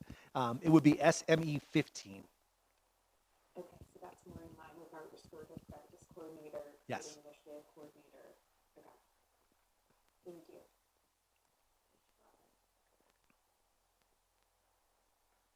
Yeah, Todd, two questions. One, is this person going to be involved in special ed to any degree? And go ahead and answer that one. Absolutely. So I was very, very careful and very specific that we've got to make sure that our parents and our students who don't even know that certain services exist, that need those services, get that help that they need. So be deeply involved with special education. We've got some folks that sometimes just need the advocate at the table. And I've tried to be the advocate on several occasions. And every time I do, I realize we need someone that actually does this as well. To be able to sit down and answer questions for parents who just are very, very frustrated, just with the way public education is altogether, let alone the challenges we have in Lewiston. This person would work very closely with our special education team, but also our regular education teams as well. Parents need to have someone they can trust and that they can go to that will just, first of all, listen and then say, you know what, I know of some services that we have right here in our district. And that eliminates the problem that we've got is folks not being informed of where to go. The website's just not good enough, and it will never be good enough. We can translate that into 52 languages, and it still won't be good enough if people don't know how to get there. But to be able to physically have a place where we know that there's somebody that cares about us, cares about this community, that understands the struggle a lot of our folks have, let's not forget the homeless population we've got as well, to really tie that in together. And you know, Bobby, we called what right now is Longley, which will become Impact Academy, the heart of Lewiston. And off that heart are so many arteries. It should be the heart right there. And there's a lot of work to do, and there's a lot of great ideas that are being floated around right now as to what that could become.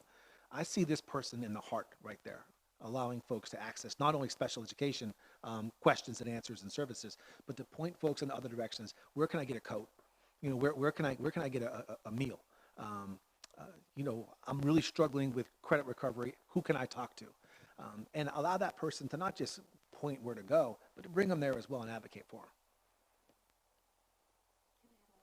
Please. I want to add a little bit more to that. It's also to establish those partnerships within our community, and so to bring our community in. So who are the services out there? What are they, and who can provide them? And so this, you're going to hear about this at the board retreat a little bit more around Impact Academy. But what we're doing, what we want to do at Impact has a lot to do with this.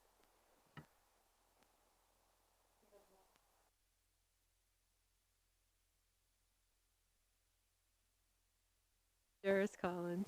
Sure, this isn't so much a question as just a comment. I think this is such an exciting position. I'm thrilled that you're proposing this. I'm going to be enthusiastically voting for it. I think it's so important that all parts of government, but particularly schools, are proactive in reaching out to folks. I think that everybody on this school committee knows that as an inevitability, when somebody comes to you and they raise a problem, that's where your attention goes. But oftentimes the toughest problems, the ones that deserve the most attention, are the ones that never get raised in the first place.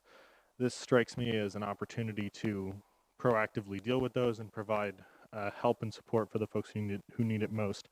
I also appreciate the the efforts to keep this in budget. But I do want to say that if it turns out that 3 months from now, 4 months from now, you end up finding the perfect person for that other position, or you're just overwhelmed in the business office, I for one would be happy to do both. But I appreciate your work there.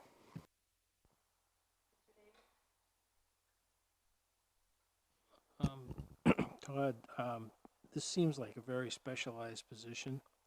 So, how will this position be actually advertised, and so that you actually get the kind of response that you're looking for? And it seems that one of the challenges is that we are, we're a challenging demographic here, and how we find somebody that understands who we are, where we are, and what the need is, seems to me like that's going to be one of the bigger challenges, because it's all well and good to say, we'll reach out nationwide, but people from other parts of the country don't understand what we're up against. So I'm just wondering what that criteria for the search would be. Phenomenal. First of all, great points. All great points. I thought I knew just by reading your data when I applied for this job. I thought I had a couple things figured out. And then I got a pretty intense crash course this year as first-year superintendent, because the numbers don't tell you everything. And it's easy to draw conclusions and draw upon this course that you took. But until you're here in Lewiston and you're working with these kids and these teachers, these parents, these community members, you can't possibly understand. You can't. And I've worked with very diverse populations in Atlanta, in North Carolina. It's different. It's different here because a lot more comes with it. I've never seen so much trauma in my entire life. I've never seen ACEs scores off the charts like I'm seeing right now.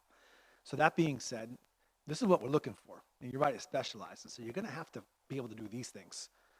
Public education and driving improvement in student achievement, using quantitative and qualitative information in an instructional setting to drive decision-making and evaluation. I think everyone here knows that we're never going to come to you without numbers. And anyone that does won't make it through the door. Strong strategic planning and organizational skills, familiarity with systems thinking and the ability to analyze organizational situations from structural, human capital, political, and cultural perspectives, analyze complex situations and synthesize information carefully to develop an effective course of action, communicate tactfully, appropriately, and effectively with individuals and groups, including the school committee, superintendent, executive leadership team, district staff, local school staff, and the community. Exhibit a consistent sense of urgency around improving student performance, closing the opportunity and achievement gaps, and making the instructional improvements needed to do so. The ability to make challenging decisions, remain professional under stress, and possess exceptional judgment. Coach others to drive student achievement gains, work collaboratively to build consensus while also delivering exceptional results, and collaborate and build relationships with internal and external stakeholders. Be flexible, resilient, and adaptable to changing priorities. Commit to high performance standards and maintain an unwavering belief that all students can excel. Communicate effectively both orally and in writing, and performs other duties as assigned by the superintendent. That's going to require a very special person. And I anticipate that internally, we've got, one thing I've learned, we got folks that are passionate for kids. And we've got folks that really want to step outside their comfort zone and start addressing some of the things that they're seeing. There are qualified folks right here in the Lewiston Public School system that I would anticipate will apply for this job the second that it's posted. And then we will do, as we always do, a thorough search of the resumes, and then we'll pick a few candidates, maybe 3, to interview, and we'll ask somebody from the school committee, as we always have done, to help serve on that. And that's going to be a challenge because we'll probably have to do a lot of virtual, but we'll do it. So far in the 2 additions that we've done to this administration, we've had board members, school committee members actively participate in the questioning there and the feedback as well, as we found 2 phenomenal candidates already to fill those positions. And I anticipate that somewhere tonight, someone's watching that says, I think I can do that. And it's time to step up and find out what you're made of.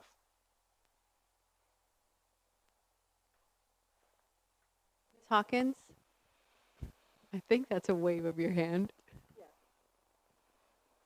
So, I did tell you, when I was looking at running for my position in the school committee, this was one of the big things I wanted to do something. I wanted to find a way to fill that bridge. So you bringing this up. Bing, good, I'm there. Might not be clear yet, I just got a new job with Healthy Neighborhoods, the group that's handling the choice housing grant. There are a lot of groups involved in that I can help get this person once they're in place and connected to. Very happy to help. I know of a couple people that sound like they might be interested in this. I'm really, really excited to see the schools making this effort. It's really easy to sit back and say, well, they can go and find those things on their own. There are a lot of parents that have no idea where to start. A lot of teachers that want to help but don't know where to send them. So just having somebody with that information available is such a huge help. So I'm really, really excited about this. So glad you're seeing it and on top of it and fully behind you. Thank you. If you couldn't hear her, she's very excited about the position and willing to help once somebody gets selected. Ms. Whitlow?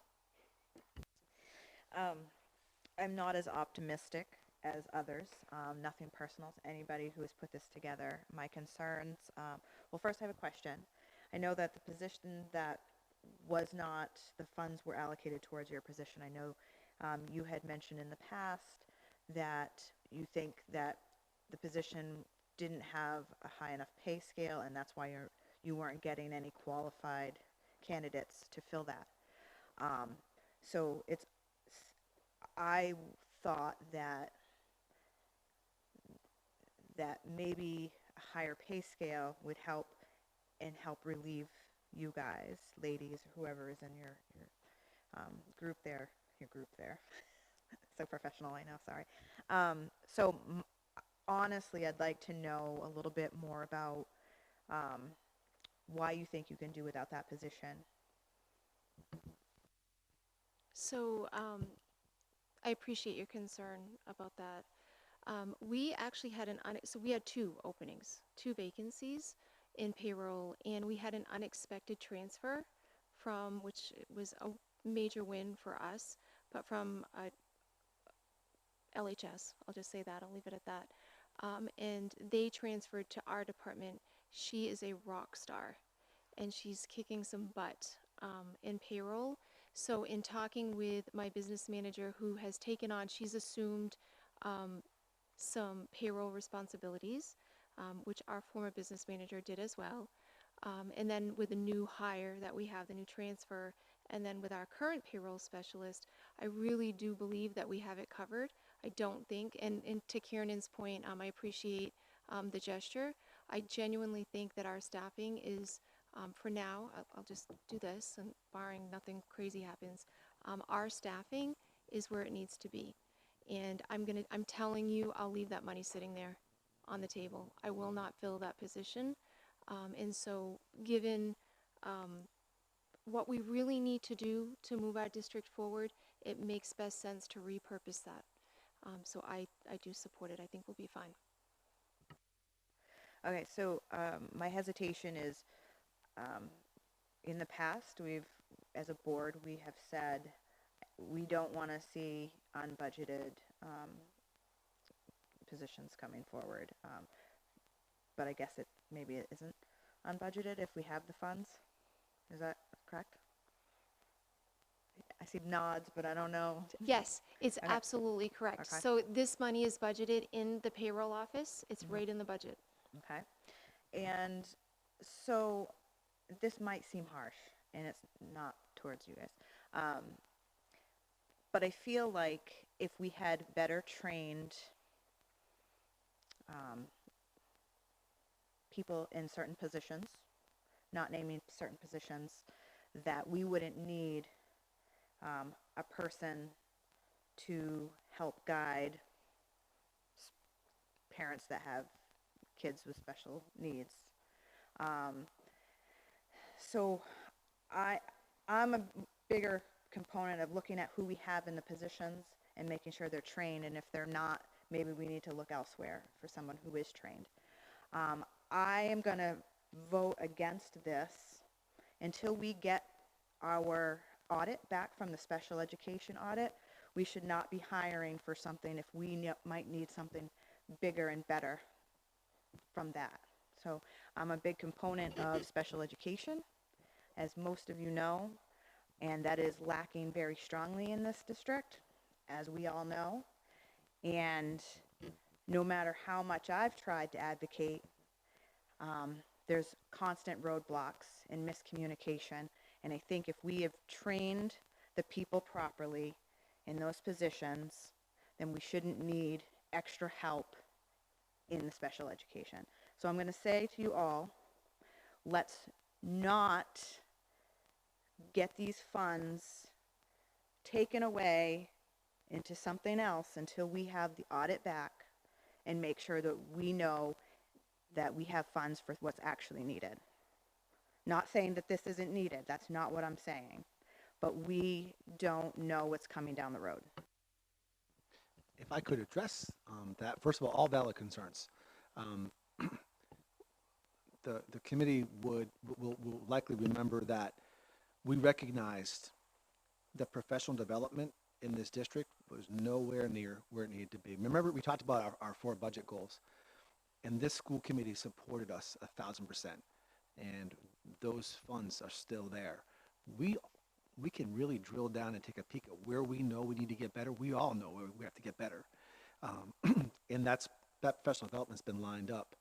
We also know that just because you do PD doesn't mean it's going to take. It takes constant revisiting and evaluation, and then we do it again and continue doing it again until it becomes practice. With full respect for the concerns, because I share those concerns with you, everything you're talking about, Tanya, I would say that because this school committee has wholeheartedly supported us in our endeavors for true professional development, which includes special education as well, this does not seem as risky as maybe it would be if we didn't make that commitment to professional development already. I know that Karen's already lined up Mike Rutherford, who missed us the first time because of the snowstorm, second time because of COVID, and Mike and his team will be up here to specifically work with our principals. But I remember it took me 2 years to get trained by Mike so that I can do what I could do as a principal. And I think that our folks deserve the same thing, and our committee supported that. When we talk about our multi-tiered systems of support, that's exactly what you're talking about right there. But we budgeted for that MTSS training to make sure that all staff understand what a lagging skill is and what an actual disability is as well. Right now, we're not there. And that's something that this committee supported us being able to do. We supported that social and emotional learning position, but also professional development for that social and emotional learning as well. And again, that's a skill that it's going to take years until folks can actually speak that language. It's not a PowerPoint. You got to live it for a while. So in the meantime, until that PD takes and becomes habit, until it becomes something that we do every day automatically, that standard of excellence, and that's our expectation, the need will be there to do these things that, yes, you're right, Tanya. I did when I was in Atlanta, that I did when we were in Carolina, that all of us did, but we also had access to tremendous PD, and they invested a lot of money in us to train us on how to do things like this. Our folks are going to get that as well, and you approved that, so I appreciate that as well. My hope is that we'll still be able to support the position, keeping in mind, though, that this position is not going to be a Band-Aid for a lot of the things that we're lacking right now. We still have to attack that, too.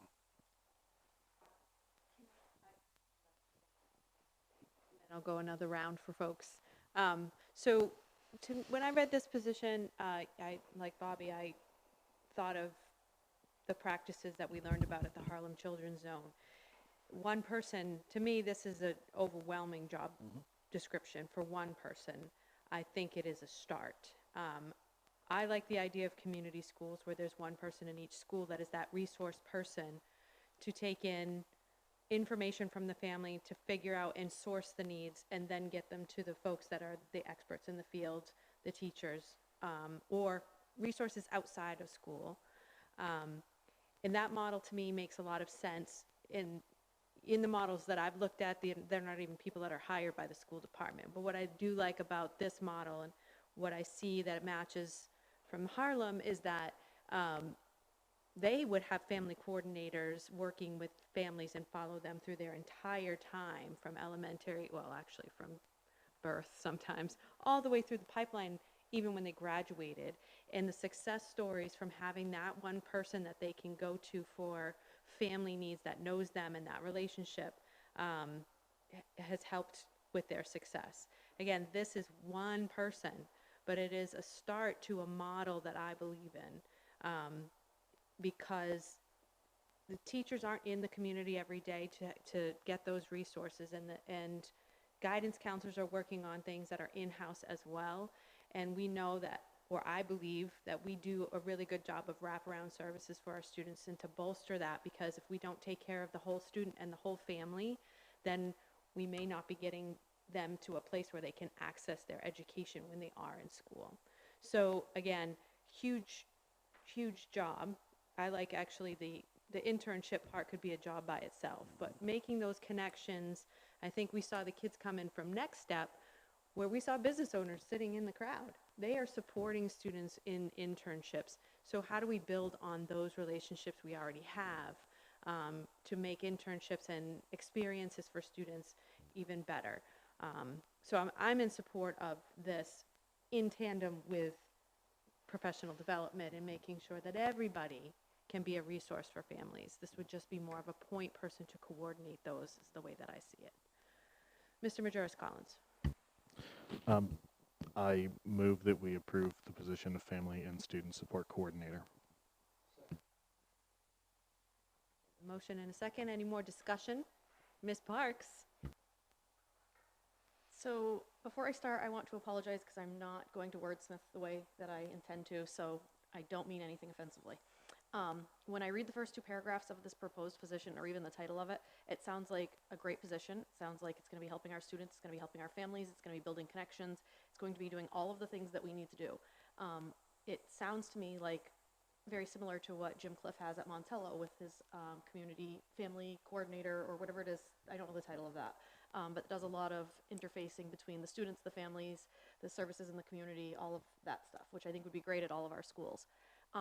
But as I read the rest of it, the essential functions and the knowledge, skills, and abilities, it doesn't mention those things anymore. It doesn't talk about how, in the knowledge, skills, and abilities, it doesn't even mention working with families with trauma, working with mental health providers. It doesn't include any of that student-facing, family-facing stuff.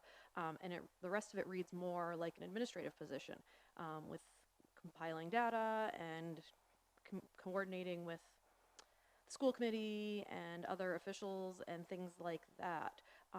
And so I think that a position like this is definitely needed, but I almost feel like these are two different positions kind of squished into one.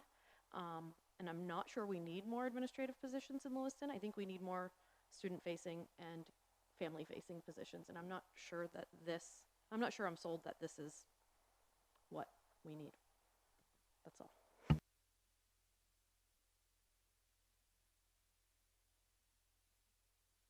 Any more discussion before we do a vote? Okay. You do? Okay. I'm not exactly sure what the budget is here for this position, and I'm not looking at the scale right now. I'm gonna revert back to the special education a little bit about the professional development, and we've allocated 18,000 to dyslexia training and all that stuff.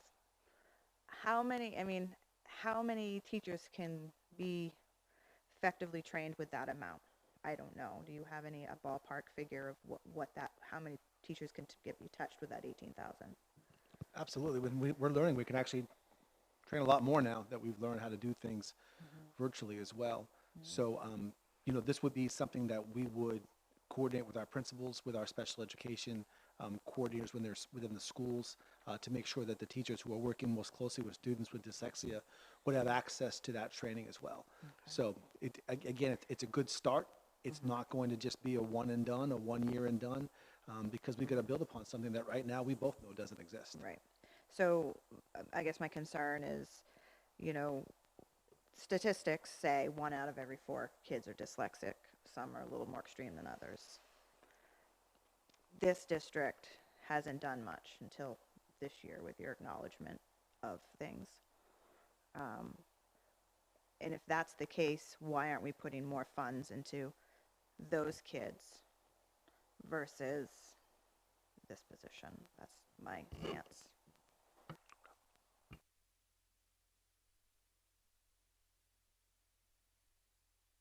Any more discussion?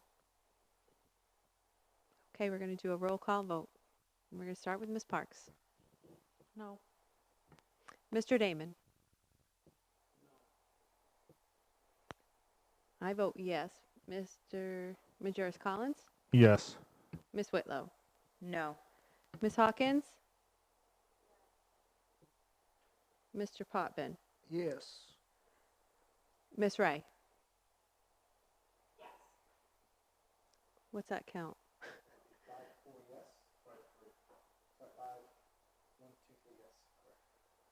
5 in favor and 3 opposed? Should we read them off for Sue for notes? Can you go ahead and do that? Your microphone's not on. Member Parks voted no. Member Damon voted no. Member Roy voted yes. Member Majerus Collins voted yes. Member Whitlow voted no. Member Hawkins voted yes. Member Potvin voted yes. And Member Ray voted yes. 5-3. Okay, thank you. That was the last item on the agenda, except to adjourn. Mr. Damon. Oh, wait, and also, sorry, after you say that, there is something else. There are 2 things I'm supposed to remember. Go ahead. I'm just wondering if we could get an update on the position we have as far as the stipends for fall sports. I noted that the Principals Association wasn't really anticipating anything starting until pretty late in the season. And I know we had a significant discussion about it before. I'd like to just have an update on that and touch that if we could. So I would like to have it on our next agenda so that we can discuss as a committee more of a blanket. And I'm hoping that the MPA might have some more information by the time we meet again. There are other things. Yeah, I know. You never know. But I do think that as a committee, instead of doing every single meeting with personnel and pulling that out, we should just decide what our language will be for the contracts and what our decision is. So I'd like to have that on the agenda for next time.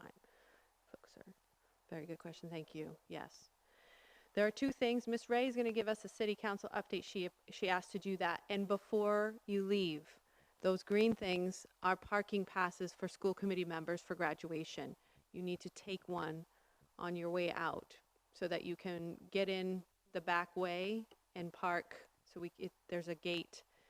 Jay's going to have to send us directions because he explained it to me. There's a special way we get to go in, but we need our parking pass. So please make sure you take that before you leave. Ms. Ray.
Thank you, that was very helpful.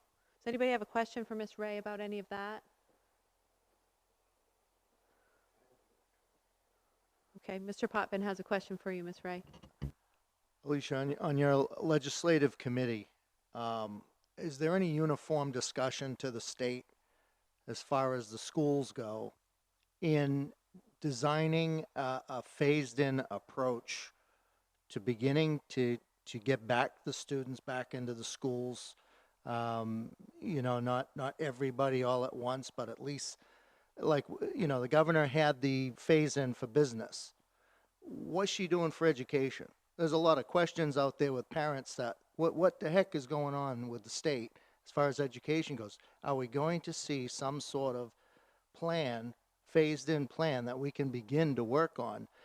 As we talk about an ad hoc committee, I don't even know where to start because we don't even have a framework to work in. So I hope there's an opportunity for you guys to put some pressure on the governor to make something happen with that. So I was just wondering if you had done so already, if there was anything coming down, and if not, will you have the opportunity to do so?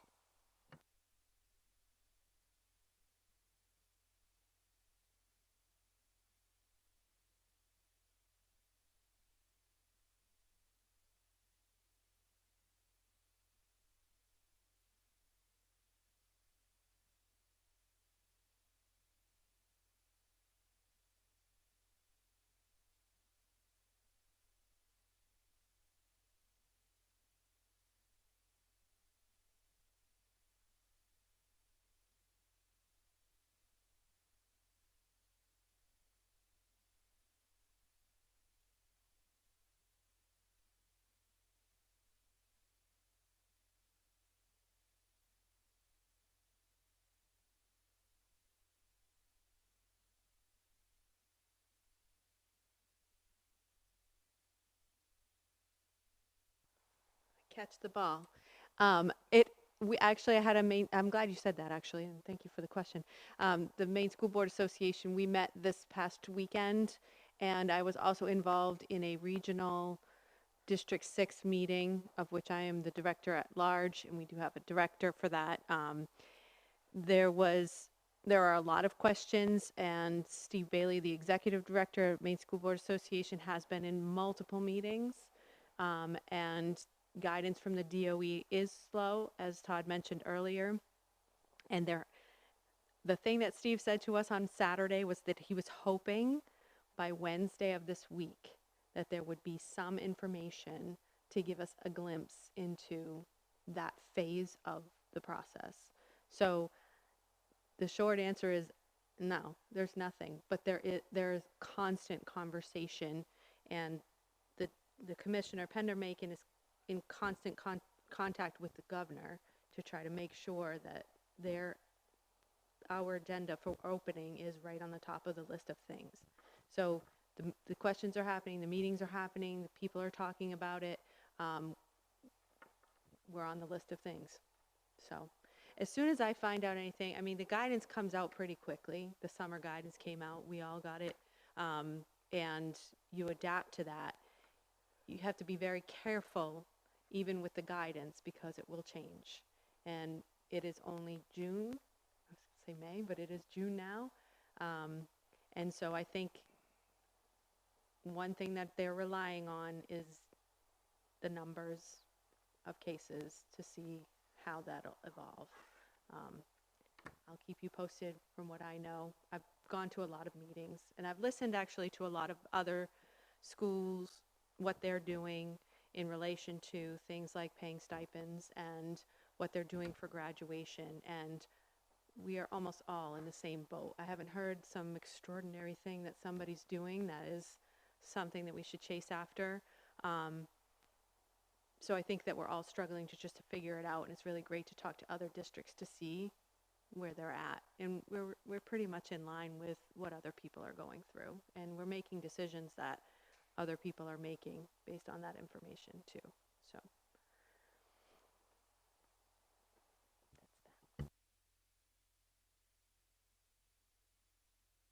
I move we adjourn. Second. thank you. Any discussion on that? No? All right, roll call. Ms. Parks? Ooh, Yes. Mr. Damon?